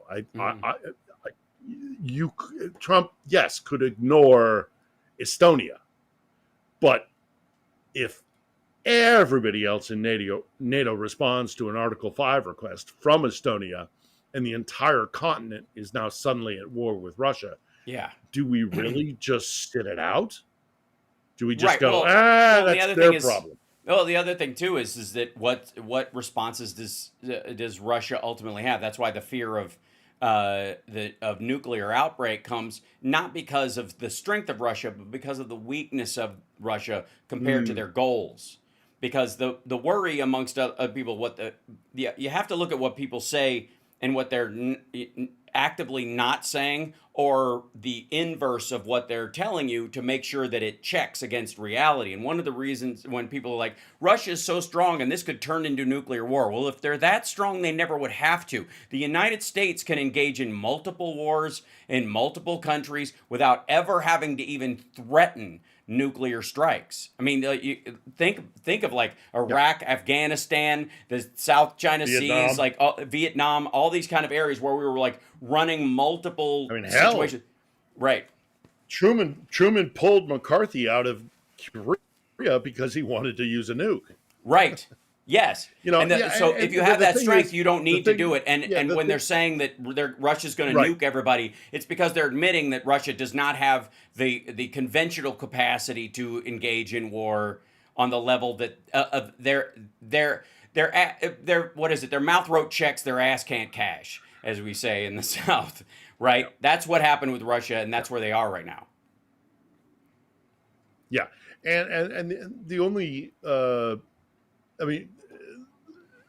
using a tactical nuke for the Russians, say along the front line in Ukraine, is not going to give them a great advantage. So what that is going to do is cause a response from the West. You use a nuke, a tactical or strategic, you ring a bell that cannot be unrung. Yeah, you're done. And so so Russia has two alternatives when it comes to the use of nuclear weapons. Either a massive exchange of strategic nukes, which means nuking European capitals, potentially trying to use ICBMs to attack continental U.S. I mean, it either has to be full scale or it has to be a tactical nuke either used on the front lines or to nuke Kiev. And they're not going to nuke Kiev. They can't nuke. Right. Putin cannot nuke Kiev. Right. Putin has to take Kiev because it's the birthplace of the identity of Kievan Rus. So it would be like the Iranians trying to fight a Shia-Sunni war by nuking the Kaaba, Mecca. Right, or nuking Mecca or Medina, right. And it would be, that would be, Putin nukes Kiev, and he is not the guy that forced Ukraine into submission. He is the guy that who destroyed the Russian birthplace, history. Right. Yep. So and the birthplace and the So- origin story of Russia. So there's two material reasons why So why it isn't going to happen, and why they can blather about it on and on is because the guard posts on them are both externally and internally enforced. And I think that's it. And I would also argue that on a tactical level, nuking anywhere else, the biggest guardrail they have is not Trump's response, by God. It might be the final thumb on the scale of total economic isolation from the European standpoint, but it's ultimately China that's keeping them from launching that tactical nuke, because that will go away instantly, because China needs the rest of the world more than they need Russia. There is not enough money to be had. If they bought Russia at wholesale prices and sold it for retail, it still wouldn't gain them a quarter's worth of revenue from the rest of the world. And if they aligned themselves with Russia during a tactical nuclear strike, or after one, that's what would happen. The U.S. would go, okay, anybody on Russia's team right now, fuck you, and so would every other functional, especially for India. Yeah. For India, the other great, the thing that is keeping Moscow solvent, if they were to nuke, if Russia were to use a tactical nuke somewhere along the front lines, which, by the way, also needs to be said, militarily would make absolutely no sense. Right. But if they were to do that, then India would go, what the hell are you doing? Because we have an open conflict with Pakistan over Kashmir. Right. What if the Pakistanis suddenly decide to nuke Kashmir, or our forces in the Himalayas, who guard against kind of Kashmiri and Chinese incursions? Look, Delhi would go nuts. Yeah. I mean, we talk about China and Taiwan, right? But, in India and Pakistan are both nuclear powers, and if suddenly Taiwan, you start checking around. For those that don't know, by the way, Taiwan has introduced one of the things they've taken away from the Ukraine war is sea drones. So Taiwan now has enough sea drones to sink 40 of the biggest ships that China has that they could bring to the area. Like if China tried to do a forced landing quickly, like a blitz attack, they would be struck by just a barrage of sea drones. So much, everybody, it used to be missiles. They're like, okay, they fire missiles and it looks like a war and the rest of the world would be on China's side. But the reality is these ships would just start sinking in the water, and the rest of the world wouldn't even, you'd get some fucking online videos and that'd be it. They would just disappear. And that's the shift that's happened in Taiwan. Insofar as what the version of a tactical nuke, I would argue that the unrest in France and in Nepal right now is much more indicative of the underhanded weapon that Russia is using everywhere, which is foment violent disassociative behavior amongst any either real and genuine movement to undermine it, the same way they did with anti-Trump or pro-Trump protests. You flood people in and fulfill their, feed people into the mix that will turn it into violence, and you foment as much of that as you possibly can, and that's happening in Nepal and France right now. The dude who started Telegram, where, by the way, servers are still in Russia, is saying that, you know, Telegram is behind all the unrest in France right now, is the driving force. They're dragging in Nepal right now. They're dragging like politicians and people that work there, you know, like anybody they view as the enemy, out into the street and stripping them naked and beating the shit out of them, if not killing them, right now. And a lot of that has to do with Russia can't tactically nuke anything. So what's their fallback weapon? Undermine society. Make the society eat itself from within, not address its problems, find a solution, some of which can be murky work that takes time, most of it incremental and very unsatisfying if you have a bloodlust. Russia just flicks those dominoes everywhere they can to try and cause as much violence as they can to distract everybody, so that if they did decide to hit a NATO country, they do it by floating some drones, our bad, into Poland, and then actively, like you're saying, attack the lesser countries in the NATO alliance to call people's bluff. So that, you know, because again, this is the Ruska Mir. This is the Russian world. Anywhere a Russian soldier has his foot, that's Russian territory, even if he's there for peaceful reasons. Even if it's just, like, they treat that like anybody in Putin's detail when he came to Alaska, as far as they were concerned, everywhere a Russian soldier was standing, like the 6 foot diameter around their physical person, is Russian territory, according to them. And if they decide to seize more while they're there, take up arms and start shooting the people around the president, that would be because, you know, somebody stepped on Russian territory. They're that empirical. Yeah. I just don't and I don't think they have.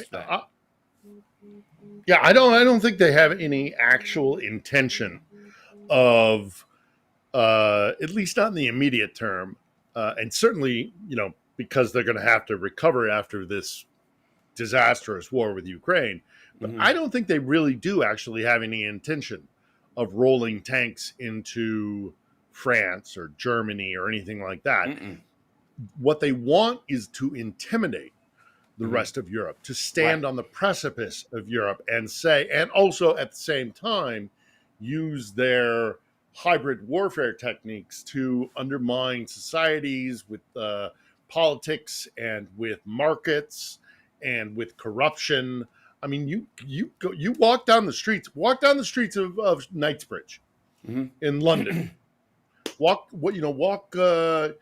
Go down certain areas in Paris or Berlin, and you're going to hear a lot of Russian because the rich Russians, one of the first things they do is bring their corruption and their economic power, because the elite are disproportionately more powerful than the rest of the of the Russian population.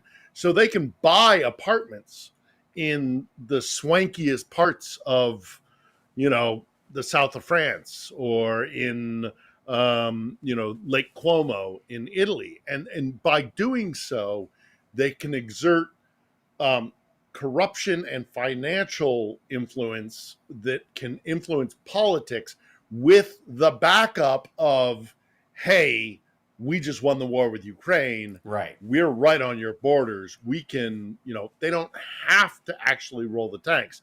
The threat of being able to do so is enough to influence European politics, body politic. And it's not limited to Europe. I mean, they're inside America.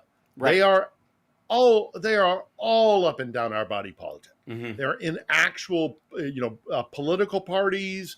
They are in NGOs. They are in, all kinds of financial institutions. They're driving I would argue they're driving a section of MAGA in terms of the anti-Ukraine stuff by flooding money to them through things like tenant media and that kind of stuff, and through more Yeah. like subverted direct means. And with that comes, okay, you and I both share this idea that Ukraine deserves to lose and all that kind of stuff. You're on board with that, so I'm just going to give you some money for agreeing with me. By the way, I also think this, and I don't know if you have a hard opinion about it, but you should share that opinion as well. And so there's a bunch of other areas where they can foment discord, because let me tell you something, the Russians don't give a rat fuck about Palestinians versus Israelis. Nothing. They just like the fight, and they've been fomenting both sides of it for ages. You can track the PLO to the Kremlin, but you can also track Likud members to the Kremlin. This, knowing that America gives a shit about Israel, there's so much about like what they're talking about like Pat Buchanan saying that the Congress is Israel occupied territory and blah blah blah, is so fucking short-sighted. Because on the one hand, yes, does the fighting about that lobby and the worry about it, create more trouble than it may be worth in people's opinions? Of course. But beyond that, Russia knew that's a weak hinge point. That's a point where America can't or won't, because of largely evangelicals, not even the Jewish population in the United States, but evangelicals like the Marjorie Taylor Greens of the world, who think that we have to protect Israel not because it's a country and it deserves to exist and all that kind of stuff, but so that the Jews can all move back there, so when Jesus comes back, he can kill them all like it says in the Bible. That's what they really believe. There are a bunch of evangelicals who were caught trying to smuggle a nuke into Israel because they were going to blow up the Temple Mount to call Jesus's bluff. They thought if they could blow it up, that would fulfill one of the moments in the Bible, so that Jesus would have to come back. Like he'd get up out of his easy chair and go, "Okay, I guess you're serious now." It's so fucking crazy, and Russia knows this, and they know that. And what you do is you go after the soft evangelicals who will always think of Israel as kind of Jesus's birthplace. You got them. That hook is in their fucking cheek forever. And then there's a chunk of them who can't wait for Jesus to come and help them shuffle off this mortal coil so they can live naked on a fucking cloud playing a harp with everybody else who's also naked in their kind of pervy, kinkish view of what Christianity is. And the Russians know this. That's why they pretend to be a Christian country. That's what the fucking bullshit orthodoxy of the of the Russian Orthodox Church is. It's just a way to manipulate evangelicals into biting in this situation. The problem they have is overspill. Russia has started all these fucking things because they know it distracts, they know it helps them, but they have no way to get the toothpaste back in the fucking tube. Yeah. Right. Well, I mean, and countering this tenant media and kind of this hybrid information war is all the reason why we have our guest on this week at On the Edge, who is going to be Luke Beasley, who was over here. He was over there, he was over here for about a week and a half, and he went back to the States. And I wanted to wait for him to actually go back to the States. We had him in the studio because he spoke with another friend of the show, Kaylin Robertson, who kind of was his host here in Ukraine. And I could have had the option of speaking to him while he was here in the studio with Kaylin, but I wanted to actually wait until he got back to Austin, Texas. And so I interviewed him on Monday, and we're editing that together. But we need more people like Luke with an audience of 1.4, 1.5 million, whatever he's got on his YouTube channel, to come over here and combat against these tenant media, these guys who will never come here. Right. They'll Tim Pools of the world, Tim Pools of the world, Benny Johnsons of the world, right? What's the idiot? The really offensive one. None of these jackasses are ever going to come over here and actually physically. But if you have somebody who is actually working earnestly, who is willing to come over here, and I'm all for amplifying. I mean, not that I am. My channel is minuscule compared to Luke's, but we have him on this week to talk about this visit that he had here in Ukraine, and one of the major topics we talk about is the hybrid information war, where the lies that have been told about Ukrainians and their intent in this war, and that they're somehow being manipulated, that they are a proxy for the West, and that the West is going to fight to the last Ukrainian. Well, Luke got a chance to come over here, go to the front lines, talk to soldiers who are fighting and dying every single day. And they said, no, I mean, this gives me purpose. I know why I'm fighting. Yeah. And then he comes back to the Capitol on a day of one of the worst attacks that Russia has conducted on the Capitol, and he's there on hand to see it. So he goes back to the States, and I would only wish that like more people would do that, because there is an information war going on, and it is the guys who benefit from Russia's support. They don't have to come to Ukraine. In fact, they don't want to come to Ukraine. That, because if you actually spent time here, you would see the earnestness of what the Ukrainians want, that they do not want to be colonized by Moscow anymore, that they want their independent country, they want their sovereignty. And the narrative that Moscow is putting out, that's being absorbed by certain sectors, in particular, the right, but there's some on the far left as well, is being obviously manipulated by the GRU. I mean, even this terrible event that happened in North Carolina with this young Ukrainian woman, I mean, even that is being manipulated in the information sphere, to kind of find a way to make it an American political argument about Ukrainian, kind of the Ukrainian diaspora and that kind of stuff. And it's all just meant to manipulate public opinion. And so the more people that we can get over here, and, getting more eyes on here, because it's expensive. Look, I am critical of the industry in which I used to work. But while I am critical of it, I understand in many ways, I don't agree with it, but I do understand, having seen how the sausage is made, why it is difficult to get teams on the ground here for these large corporations, because they have to think about insurance, and they have to think about, if some, God forbid, somebody dies, like my dear friend Pierre, who was killed here, who now, and his producer who was killed here, the insurance is going to have to be paid out, and that would be higher costs for the corporations. So the priority for these corporations is sadly still economic. Doesn't forgive it, but I do understand it, seeing how the sausage is made. But what we need to do is get more people coming over here, who are not constrained by these corporate interests, because there's always, even with, I mean, look at ABC, CBS, NBC, CNN, they all have a umbrella corporate interest that is going to say, God, but if we send these guys over here, it's aside from the fact that even if they don't get hurt or injured or God forbid killed, it's still going to mean that we need armored vehicles, we need security detail, we need intelligence operators to say where it's safe to go to and where it's not safe to go to. So there's a bottom line for these guys. I don't agree with it. I think that the role of the fourth estate should supersede economic interests, but that is where we are, and that needs to be changed, in my opinion, but it's not where we are right now. So we need guys coming over here like Luke.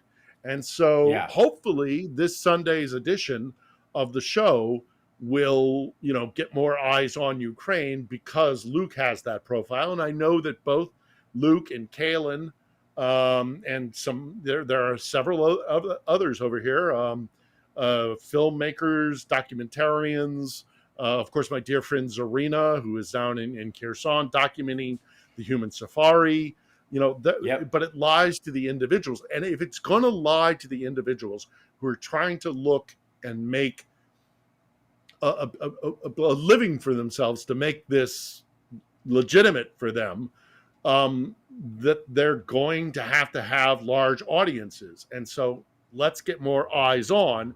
And that's what we're hoping to do this Sunday. Yeah, great.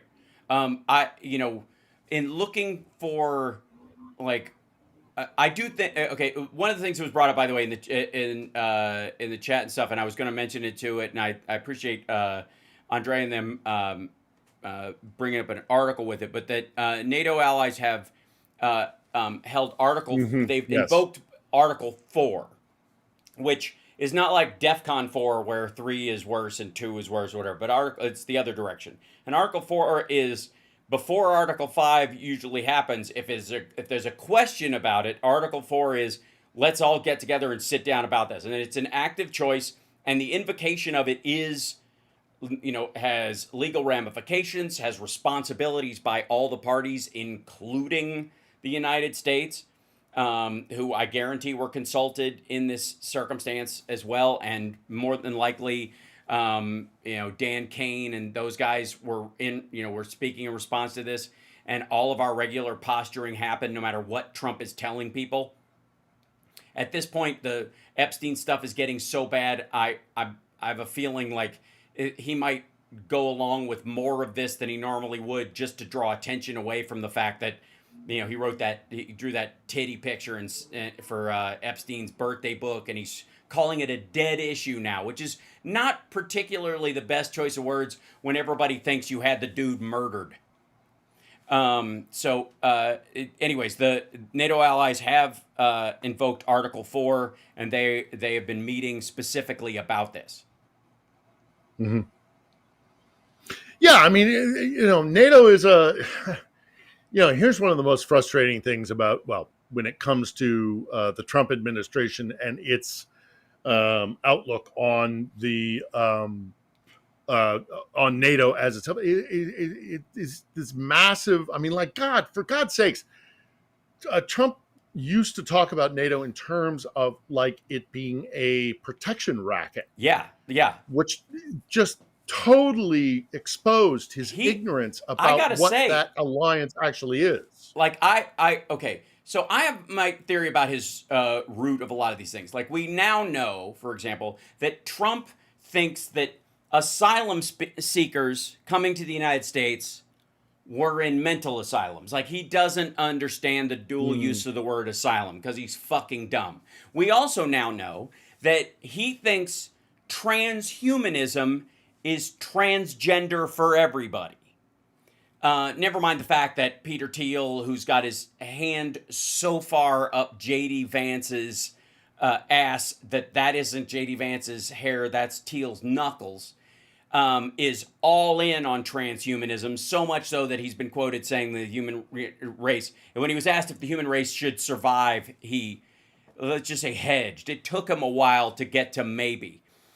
That Trump also thinks that NATO pays the United States their dues, like dues to be in a club that America started. Like, he thinks of it like Mar-a-Lago, and that's fucking dumb.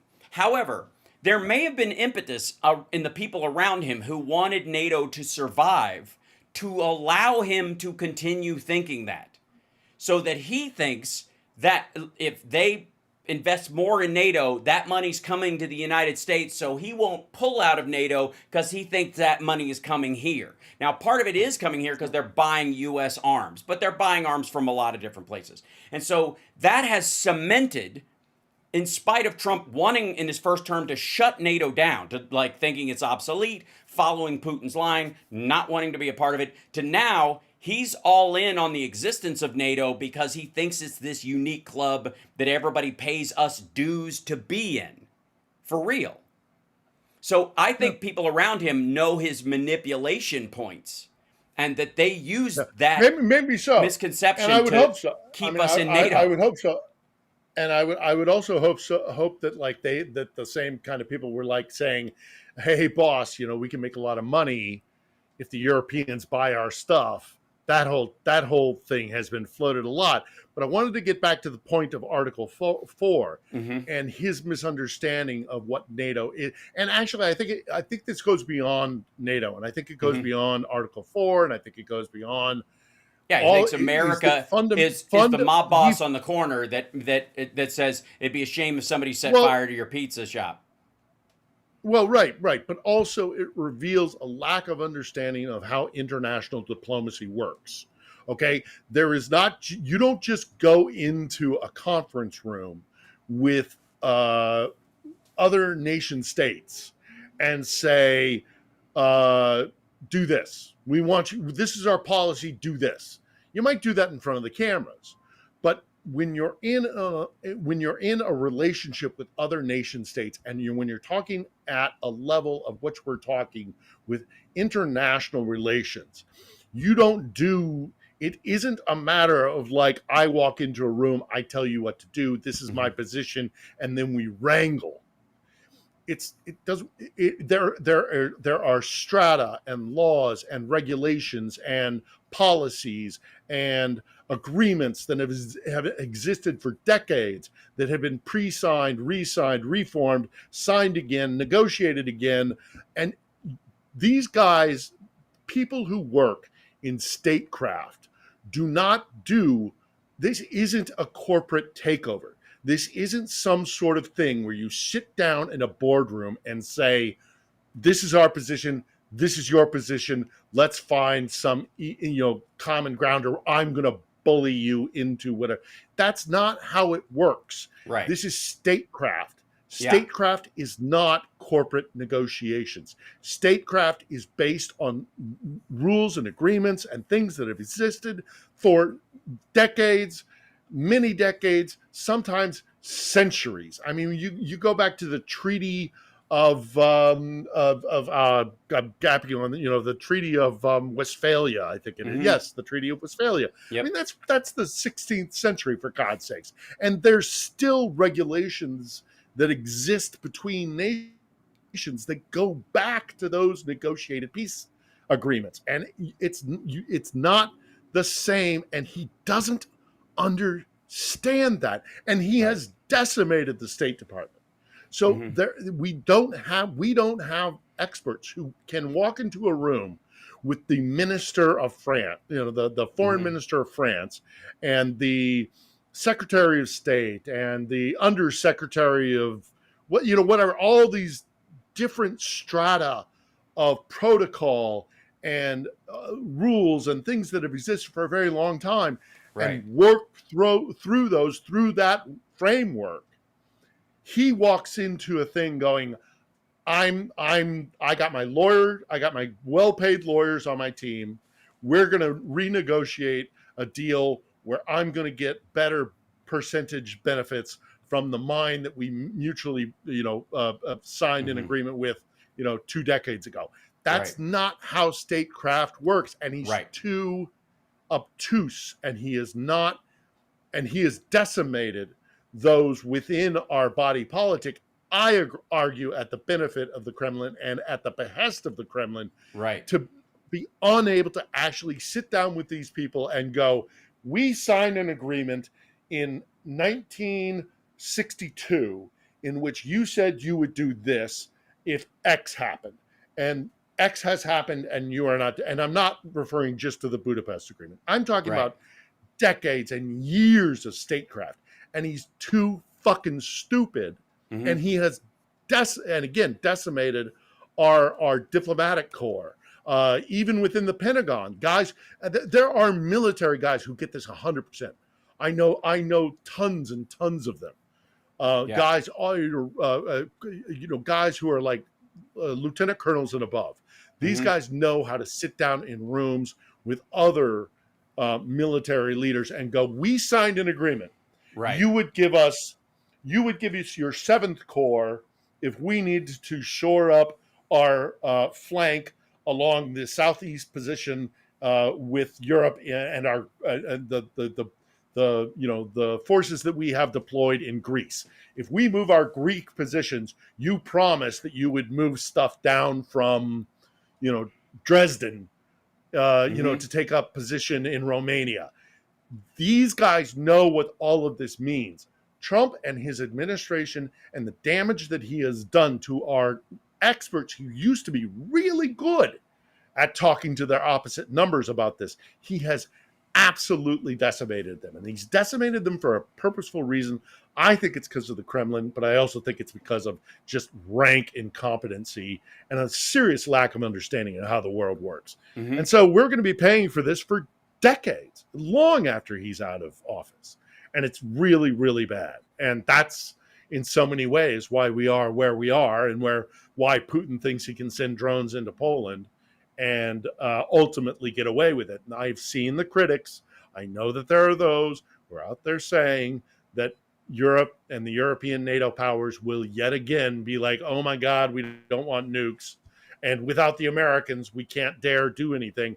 I think that is increasingly becoming something that might very well change, because I think the Europeans are well awakening to the fact that they're going to have to be the ones that do this. And so be it. But sadly, it means the transatlantic alliance is going to be seriously hindered. And I don't think that's a good thing.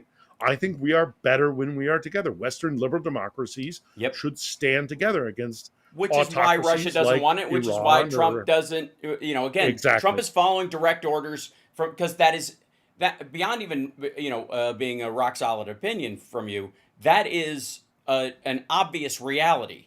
That is an obvious truth, that it is much better if democracies stand together and are respectful of each other's differences while they work together in, to kind of, anything they see as an issue they can all contribute to, and, world hunger, disease eradication, those kind of things, all the stuff that you would work together if you actually gave a shit.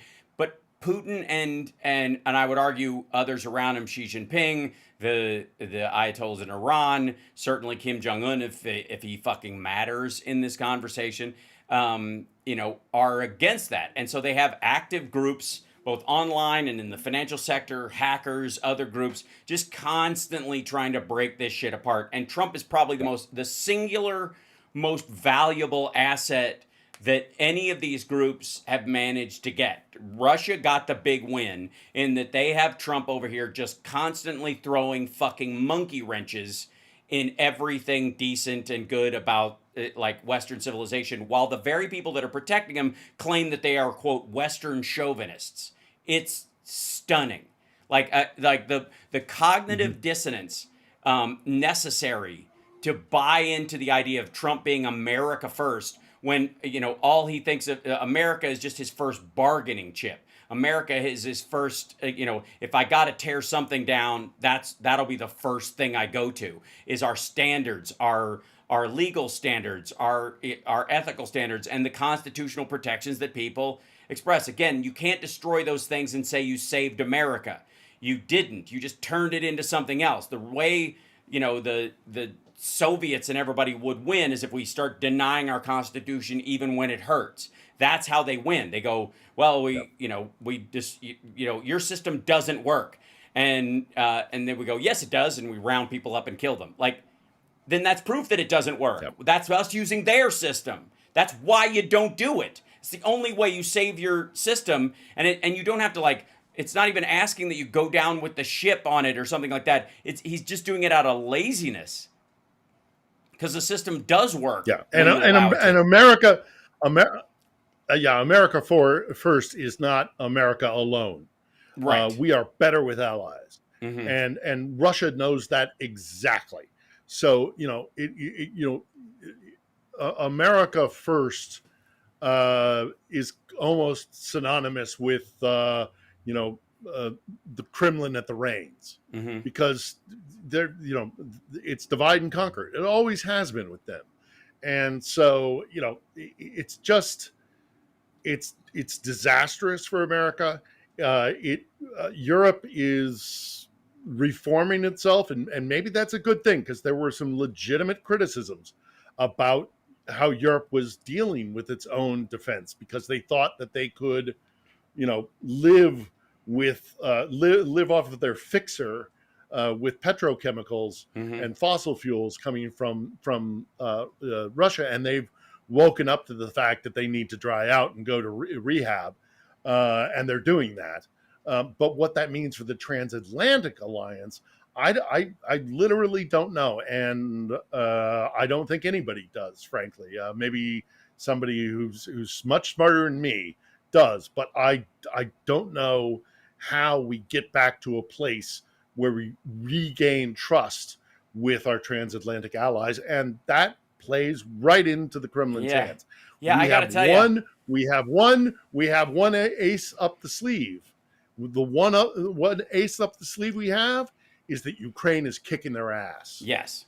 and Ukraine is they are breaking themselves on the anvil that is Ukraine, and the line in the sand is here, and the Europeans are well aware of it now. Right. And if they have to buy weapons from America in order to hold that ground, that line in the sand, and let Moscow break itself on that line in the sand, then that will be our saving grace. Yeah. We should be so thankful to the Ukrainians that Mm-hmm. in a decade, in 2 decades, we will look back on this conflict and we will go, thank God that Yeah. Ukraine stood strong. Well, Seriously.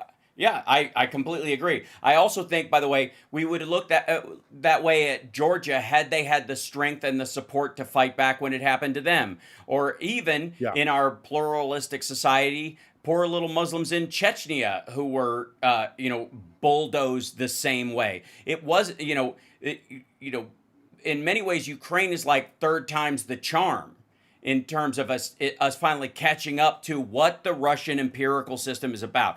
And it was the first president of Ukraine, Joker Dudayev, when he broke away from the Russian Federation, who Right. said that this will all be decided in Ukraine. Yeah.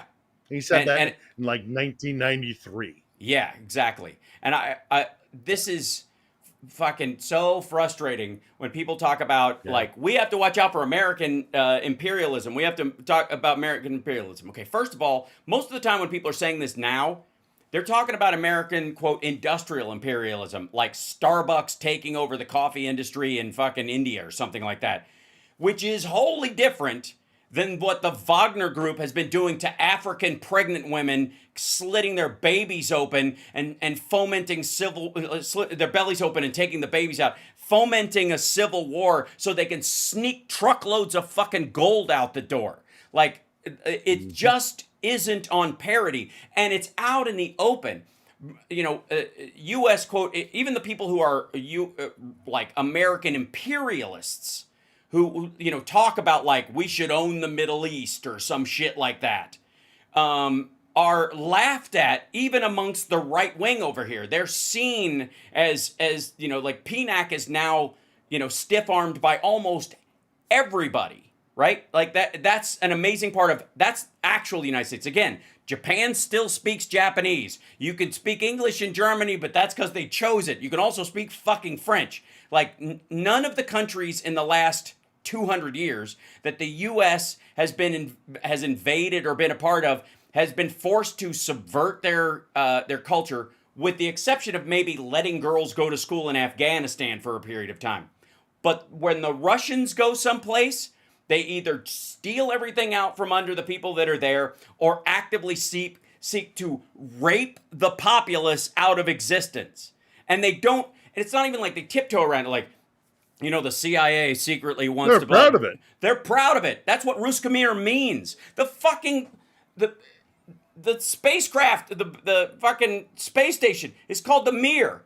It's the purpose is, it's all part of the empirical form. It's, I don't know if this comes from just kind of a generalized historical ignorance.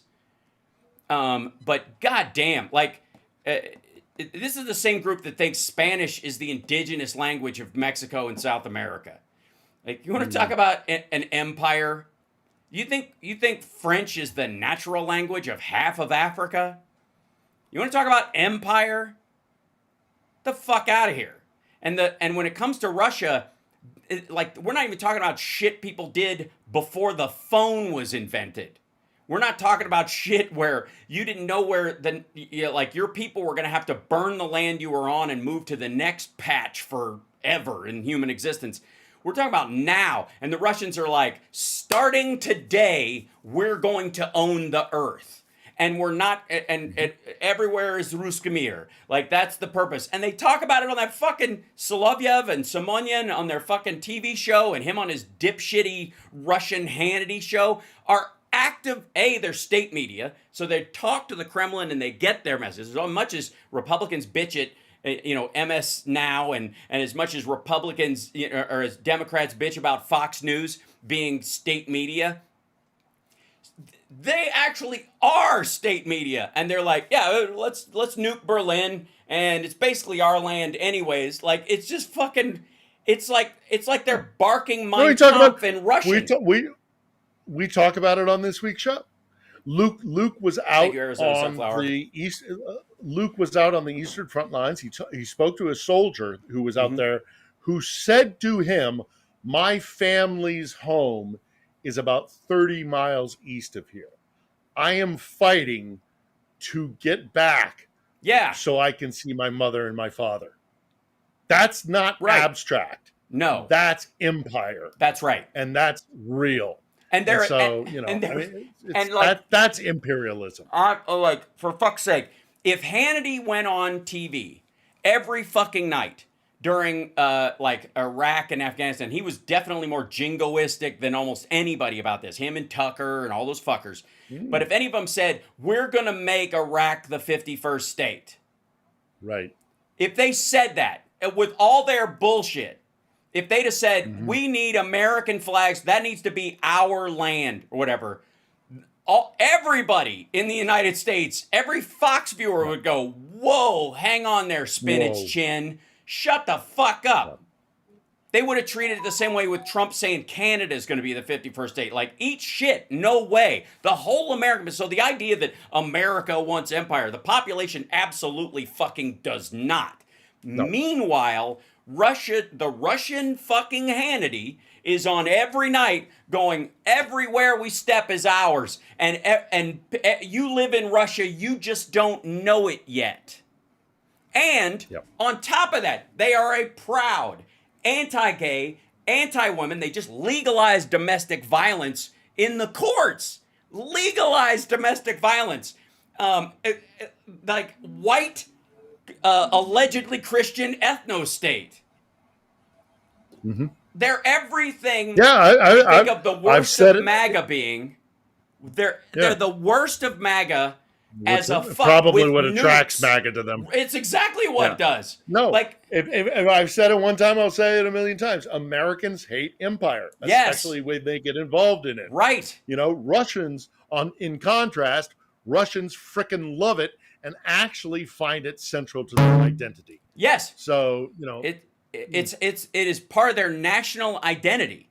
It is specific to that. Like, can you imagine if every night, like fucking Rachel Maddow signed off with a and this is the American world, where everyone's in the American world. Like, can you just think about those words coming out of her fucking mouth or anybody on MSNBC during the Biden administration? If Biden was running things like they're saying he's an empirical fucking mastermind and a doddering old fart and controlling the media at the same time, and apparently drinking baby juice keeps you fucking alive forever, but everybody's again aging like a head of lettuce on a dashboard.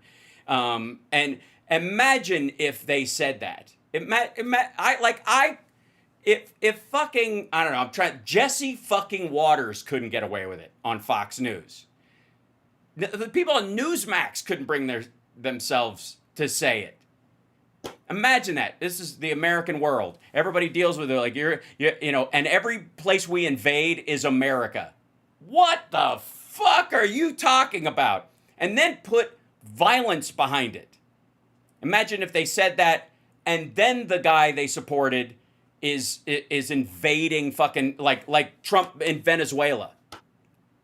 There are people, and this would be the one variance of it, that they don't want Venezuela to be American territory, but they think we should have control of everything that comes in and out of that country.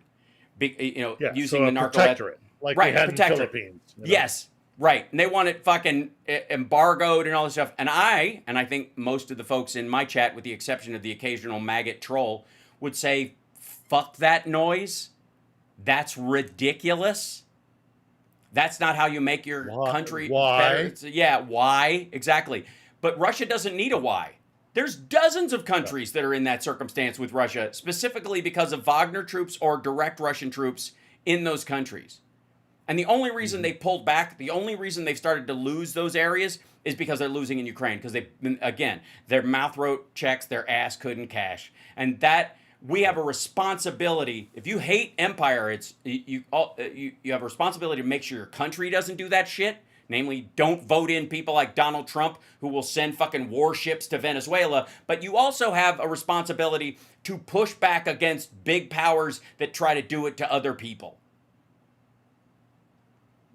Yeah. Like, I dare anybody to, like, even the Canada 51st state shit. The only reason they're saying that is because they view it kind of as that already. We share a lot of society. Canadian music and culture and whatnot isn't that different. They don't consider Quebec part of it. That it's not like they speak a fucking foreign language, so French isn't a factor or whatever. But they're not talking about South America. Visit Vancouver. Right, yes. They're not talking about South American fucking countries because they're too full of fucking brown people that speak Spanish. They don't want to be in those places. Look at fucking Tucker Carlson when they start having their big tent conversation about, like, look how many blacks and Hispanics voted for Trump. And that wiped the smile right off his fucking face. Like, oh, great, now I have to play nice with those people to get elected? Fuck that. Other than that, I have no opinion. We're way over time, and I want to remind everybody, On the Edge is Phil's show. Please subscribe. Yep. Luke Beasley is his Good guest. one this week. Luke's a good dude. I've never met him, but he seems, to be we'll try a and connect sweetheart. Yep. That'd be lovely. And he seems like good people. I don't know if I could live with having like 4 people in my fucking house to do my show every day like he does. Like they just gather in there and chit chat. Like Rogan at least does him from like a barn, his place from like a barn on the property or some shit like that. He sequesters Jamie out to some sort of facility on the property. But God bless him for doing it. You know me. I'm a big old slut. If I can appropriate an audience, I will. I couldn't be more proud. And that's what I was trying to tell Tara Devlin, is that if the good people learned to be as pushy as the bad people, we might be in a better spot. And this is where I'm saying Democrats need to crow about the things that we create and are proud of when they happen, so that we don't make our biggest noise when they're being dismantled because people thought they didn't give a shit. I had no idea anybody was using this or anybody cared. We need to, we have beyond need, we have a responsibility to shine a light on and be proud of the programs and systems and established norms that we have created over the decades. Unabashed. Yeah, and I'm unabashed about it. Yes. I don't give a shit. That's right. If it helps the cause of Ukraine, I will whore myself out too. There you go. Or I will stick my foot in the door and force my way in, no matter what. Because it matters. I will do it without regret or without shame, because it matters. That's right. So yeah, if I can grab a guy as lovely as Luke is, with a 1.4 million subscription channel. Yeah. You're damn straight. I'm going to be like, get me on your show. I want to be on your show. Well, and also I would like to say, I'm not ashamed. I'm very happy to be the bottom rung on your ladder. So keep climbing, my brother. No. Keep getting that out there. All of us together. I get that. But I'm very excited to be the step stool for anybody else who's getting these messages out, because that's the important part. Believe me, when all this is said and done, and Trump has passed like a fart in an elevator, and we all move on back to life, I got tons of shit I can do to entertain and help people and that kind of stuff. It's been a gift that I've been able to carry what I do. I never want to see another war in my life. That's right. This is it. I want my production company to fund and finance the Phil's retirement travel show. Strange Voices, Foods, and Faces tour of you, where you go to all the peaceful places on Earth and just break bread with people. Would be a joy in my life if I could just finance that for the rest of existence. So until that day, my friends, keep fighting the good fight, and we're all very proud of you. Always will. I know you will too. Yep. All right. All right. We'll talk on Saturday. Yes, we will. All right, guys. Thanks, man. Okay. All right, take care, everyone. Absolutely. Tune in on Sunday. That's right. Tune in Sunday. Thanks so much. And chat room, love you guys. You're no one's step stool. I absolutely am. And by the way, it's more like I'm the guy that like kneels in front of the wall, and people can go up over my shoulder, and then because I can climb up on my own. You notice how that the person, it's a point of pride with me when there's a bunch of people trying to clear a wall, and there's one guy there who's putting his hands down and helping lift everybody up. The only way you can do that, the only way you can be the person who can lift that person is if, even after all that, you have the ability to get yourself over the wall by yourself. And that's why I say to everybody, what my mom has said to me at a young age: make yourself useful as well as ornamental. And that's why health, strength, mental clarity, a good sense of humor, patience, why these are all good features to cultivate for the benefit of everyone around you. If everyone else's patience is running thin, yours can last longer. If everyone else's strength is running out, you can be stronger. You think of me more as a moving sidewalk. All right, I'll take that. That's fine too. That's the value in strength. Yes, and choose less evil. Absolutely. Right? The value in being strong and being healthy and being resilient is that you can help other people. Is weed okay? It's totally okay for you. I am never going to do it. I have no interest in seeking comfort outside myself in that way. It's okay if other people do. You do you, boo. Zero judgment. I have my own standard. And you can judge my life versus someone else's life and see, does that work out? Is it better? It's like my own spiritual beliefs. I don't talk very much about what my religious or spiritual beliefs are, because it would only matter if on the one-to-one people came up and went, hey, I notice you're a lot happier than most people and you hold it together when things are falling apart. Why? How? What is that? That's a personal conversation. It's not a group conversation, because then it becomes about sales. It's the problem I have with evangelicals. Is evangelizing is just another word for sales. You should be emblematic of a belief system, and if people go, oh, that seems to work, let me try that on, they can ask. Right?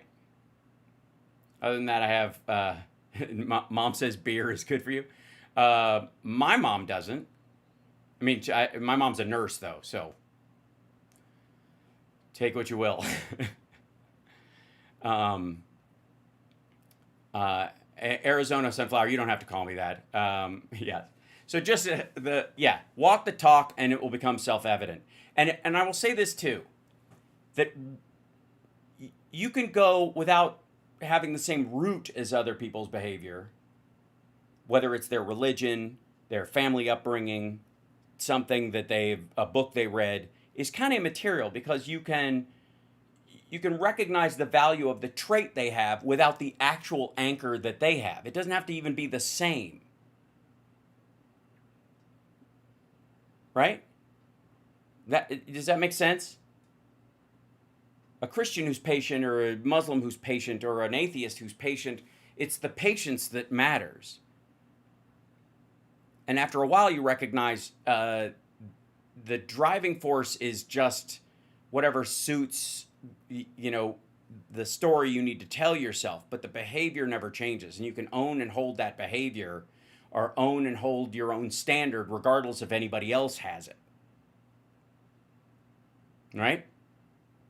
So you don't need to hunt down somebody else's beliefs and align them. You can almost imitate the behavior in yourself, and go, how does it better my life? Does it make me feel better? And therefore, do I make other people feel better? Which is really the point. What the fuck is going on? I'm going to check this outside. I got to go. Something keeps hitting my window, and I'm going to run outside and figure out what it is. I will see you guys this afternoon. Take care of yourselves and take care of somebody else. Like, subscribe, give a thumbs up, support the show. Don't forget, this afternoon, 3 p.m., Pacific time. Show up. Like the show. Share the clips. Do all the stuff that helps the show create, because I'm not getting any chorus money, and I don't do live reads or ads. This show is all about you. You want to talk about indie media? This is what it looks like. I'm just telling you.